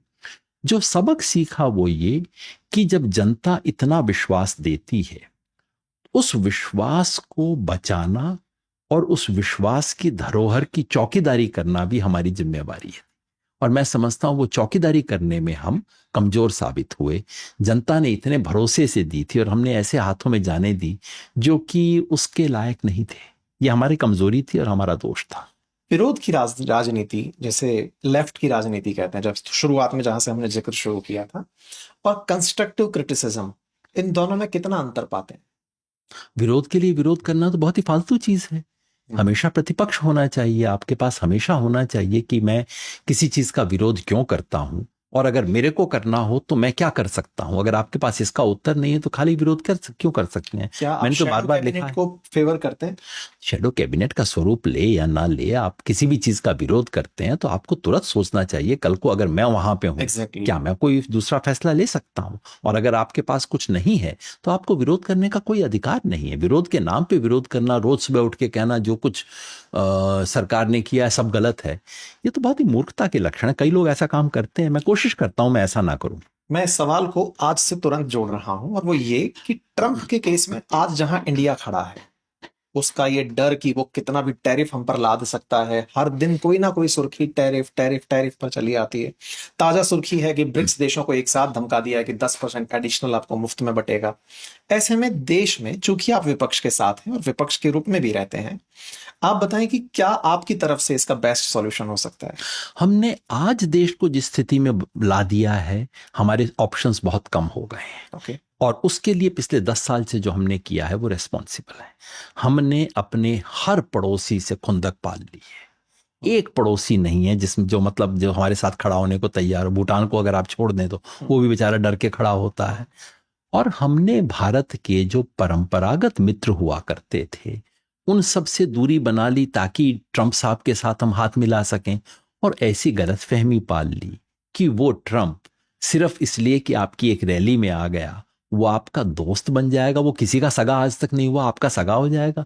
भारत के अब अपनी दोस्ती में भूल कर लें कोई बात नहीं है, लेकिन राष्ट्र हित को आप इतने हल्के संबंधों के साथ जोड़ दें तो ये तो राष्ट्रहित में नहीं है। आज जो भारत सरकार की विदेश नीति पिछले 10-11 साल की थी उसने हमें इस स्थिति में ला दिया है कि जब पाकिस्तान के साथ 3 दिन की लड़ाई होती है, एक बड़ा देश हमारे पक्ष में नहीं बोलता है। ये कभी नहीं हुआ, 71 में नहीं हुआ, ये कारगिल के समय नहीं हुआ। पहली बार है कि हमें एक भी देश नहीं मिला जो नाम लेके बोल सके पाकिस्तान ने पहलगाम में किया था गलत था, चलिए भारत के साथ नहीं कम से कम पाकिस्तान का नाम लेके तो बोल दे।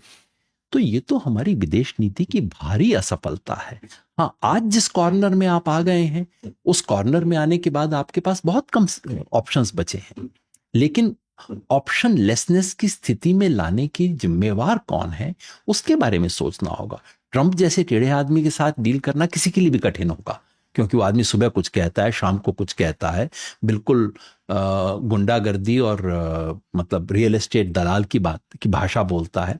ऐसे आदमी के साथ कोई भी डील नहीं कर सकता आसानी से। लेकिन ऐसे में ही जरूरत होती है कि आपने दीर्घकालिक जो नीतियां बनाई होती हैं वो ऐसे ही आड़े वक्त पे काम आती हैं।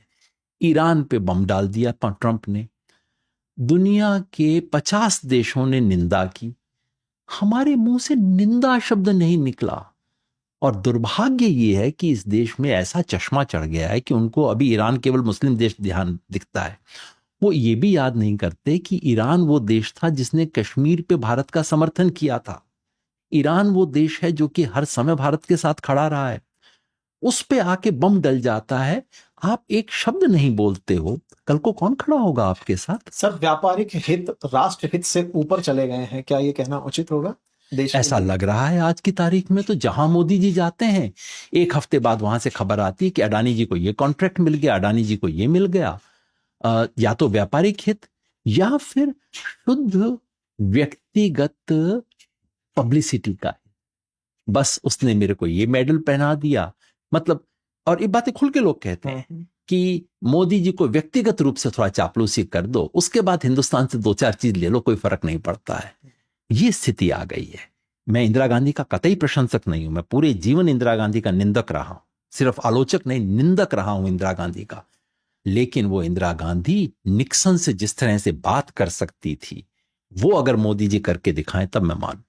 तो ये तो बहुत छोटे लोग हैं, दुर्भाग्य। एक आपका आर्टिकल देखा था 2019 में प्रकाशित था कांग्रेस के ऊपर कि कांग्रेस खत्म होने वाली है, कुछ इस तरह का था, कांग्रेस मस्ट डाई, ये टाइटल था। उसके बाद में फिर 3 साल बाद आपका फिर से करेक्शन था जिसमें आप शायद भारत जोड़ो के टाइम पर कुछ बातें ऐड कर रहे थे। मैं उस पूरी डिटेल में तो फिलहाल नहीं लेके जाऊंगा आपको।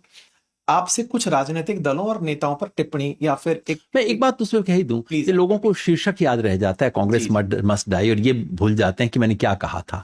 मैंने ये कहा था 2019 में कि बीजेपी से इस देश को इतना बड़ा खतरा है, और तुम लोग 2019 के चुनाव में इतना अगंभीरता से इतने बड़े खतरे से लड़ते हो, मर जाओ इससे अच्छा। वो अपने कहा था डूब मरो यार, हाँ, डूब मरो उससे। तो ये नहीं कहा था कि बीजेपी बहुत शानदार है और कांग्रेस मस्ट डाई। मैंने कहा था अगर बीजेपी जैसे खतरे का मुकाबला तुम नहीं कर सकते तो डूब मरो। जिस दिन कांग्रेस ने हिम्मत दिखाई मुकाबला करने की, सड़क पे निकली, मैंने कहा बहुत अच्छा, तुम्हारा साथ देंगे, क्या दिक्कत है? बहुत बढ़िया। तो राहुल गांधी जी का भविष्य क्या देखते हैं? अभी कहना कठिन है। दूसरों से ज्यादा ईमानदार है। नेता के तौर पे मैं बहुत कम नेताओं को ऐसा मिला हूं जिनकी आंख में ईमानदारी हो, नाटक नहीं करते हैं, झूठ नहीं बोलते हैं। लेकिन राजनीतिक निपुणता कितनी है वो उन्हें दिखानी पड़ेगी। हिम्मत है, कमिटमेंट है कुछ मूल्यों के प्रति, लेकिन राजनीति का खेल तो एक अलग तरह का खेल है। उसकी निपुणता जैसी दिखाएंगे उसके हिसाब से आगे बढ़ेंगे। सत्ता पक्ष के 3 नेता जिनका काम आपको पसंद हो, वैचारिक भिन्नता अपनी जगह है, क्योंकि काम देश के लिए है। कुछ काम मुझे मोदी जी की भी पसंद आए। मैंने कहा था कि उन्होंने जो स्वच्छ भारत मिशन की जिस दिन घोषणा की, मैंने लिख के कहा था कि कोई प्रधानमंत्री लाल किले से गंदगी, मैला और स्वच्छता की बात करे, ये बहुत सुंदर बात है। उस पर कायम नहीं रह पाए, ये देश का दुर्भाग्य है। अमित शाह ने जब भारतीय भाषाओं के प्रमोशन पे बात की, मैंने लिख के समर्थन किया। अब वो ज्यादा हल्की बातें करना शुरू कर दिए हैं कि अंग्रेजी बोलने वालों को शर्म आए। किसी को भी शर्म नहीं आनी चाहिए इस देश में। हमारी भाषाओं को हम समृद्ध करें, वो मुझे अच्छा लगता है। और जो नितिन गडकरी जी के उसमें सड़कें तेज बनी, बेहतर बनी, इस बात का स्वागत होना चाहिए। विपक्ष के 3 नेता जिनसे आप भविष्य की अपेक्षा रखते हैं कि ये बच्चा बड़ा होकर कुछ अच्छा करेगा? कई बहुत अच्छे लोग हैं, सिर्फ 2-3 नहीं, हर जगह पे कुछ अच्छे लोग हैं। मैंने राहुल गांधी का तो बताया ही। प्रायोरिटाइज इसलिए क्योंकि मतलब सब में कुछ अच्छाइयां जो पहले भी कहते चल रहे थे। हाँ, अपने आपकी नजर में, मतलब एज ए शिक्षक, आप राजनीति शास्त्र के शिक्षक के नाते इस बात में थोड़ा सा इनपुट दें। कई लोगों को देखता हूँ अच्छा है। गुजरात में जिग्नेश हैं, जिग्नेश मेवानी, अद्भुत क्षमता वाले व्यक्ति हैं। कन्हैया कुमार में अद्भुत क्षमता है एक नेतृत्व की। अब सुन के अटपटा लगेगा, लेकिन उमर खालिद जेल में है। इतना बुद्धिमान, इतना सहज और इतना गुणवान व्यक्ति है। अब जेल में है इसलिए मैं कह दूं उसके गुण कम हो गए हैं, वो तो नहीं है। मेरी उम्मीद है किसी दिन ये सब इस देश के नेता बनेंगे। उमर खालिद से क्या गलत हुआ था सर जिसके कारण वो जेल में है? क्योंकि उसका नाम उमर खालिद है और कुछ गलत नहीं है। मैं पूरा किस्सा जानता हूं। उमर खालिद ने तो केवल ये कहा था कि महात्मा गांधी के रास्ते पर चलते हुए हमें इस देश में प्रेम फैलाना है। और उमर खालिद ने कहा था, आप सबको इनकलाबी सलाम, और रिपोर्ट में पूछा गया कि ये खूनी क्रांति करवाएंगे। इनकलाबी सलाम को खूनी क्रांति कहा गया था। उमर खालिद का एक ही दोष है कि उसका नाम उमर खालिद है। ओके, मैंने ये सवाल आपसे डिटेल में इसलिए पूछा क्योंकि कैमरे के उस पार जो लोग बैठे हैं वो इस क्वेरी के साथ और आपसे जिज्ञासा जानना चाहते हैं। क्या हो गया है कि अब इतना झूठ का साम्राज्य हो गया। जैसे अब कन्हैया कुमार की बात होती है, उसने कहा था पाकिस्तान तेरे, हिंदुस्तान तेरे होंगे टुकड़े हजार। अब वो बात खुद एसडीएम कह चुका है कि झूठ है, वो वीडियो डॉक्टर था, 50 बार हो चुका है। लेकिन झूठ का साम्राज्य ऐसे ही चलता है कि इतनी बार झूठ बोल दो, कॉबल्स थ्योरी, बिल्कुल वही है कि 100 बार बोल दो और वो दूसरा 2-4 बार खंडन कर देगा। मेरे बारे में 2-4 बार चलाते रहते हैं और उन्हें सबको पता है कि उनके पास बड़े बड़े माइक हैं, मेरे पास केवल अपना गला है, उनके पास मीडिया है, वो चलाएंगे। सर इसमें अपना रोल प्ले नहीं कर पाएगी? उमर खालिद मामले में न्यायपालिका कहाँ पीछे रह गई? मुझे लगता है कि इस देश की न्याय व्यवस्था पे अगर कोई धब्बे गिने जाएंगे आज से 100 साल बाद जो लिखेगा, एक तो कहेगा इमरजेंसी के दौरान जबलपुर केस में जो सुप्रीम कोर्ट का जजमेंट था, जिसने बेसिकली कह दिया था कि सरकार गोली भी मार दे तो हम कुछ नहीं करेंगे, वो धब्बा था इस देश में। उसी तरह के जब धब्बे गिने जाएंगे तो उमर खालिद का 5 साल जेल में रहना इस देश की न्याय व्यवस्था पे एक ऐसा धब्बा है जो जुडिशरी कभी धो नहीं पाएगी।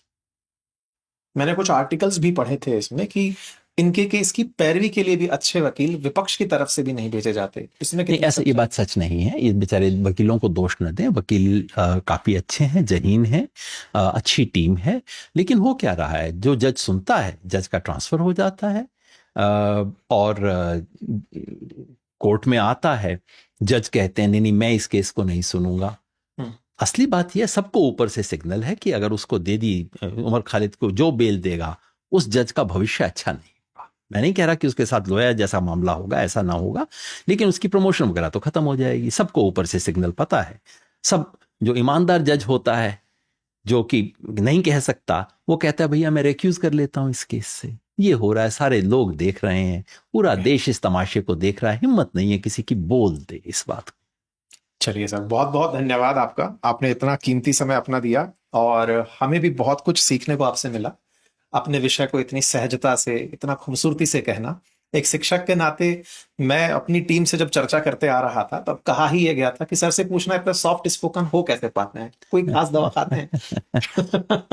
संस्कार है, सॉफ्ट स्पोकन होना वैसे कोई बहुत अच्छी बात है नहीं।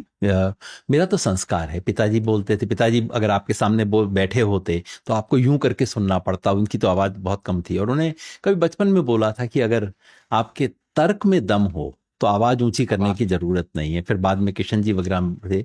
मगर मैं आपको बताऊं, ये सॉफ्ट बोलना, मीठा बोलना अच्छी चीज है, लेकिन वो अपने आप में सबसे बड़ा गुण नहीं है।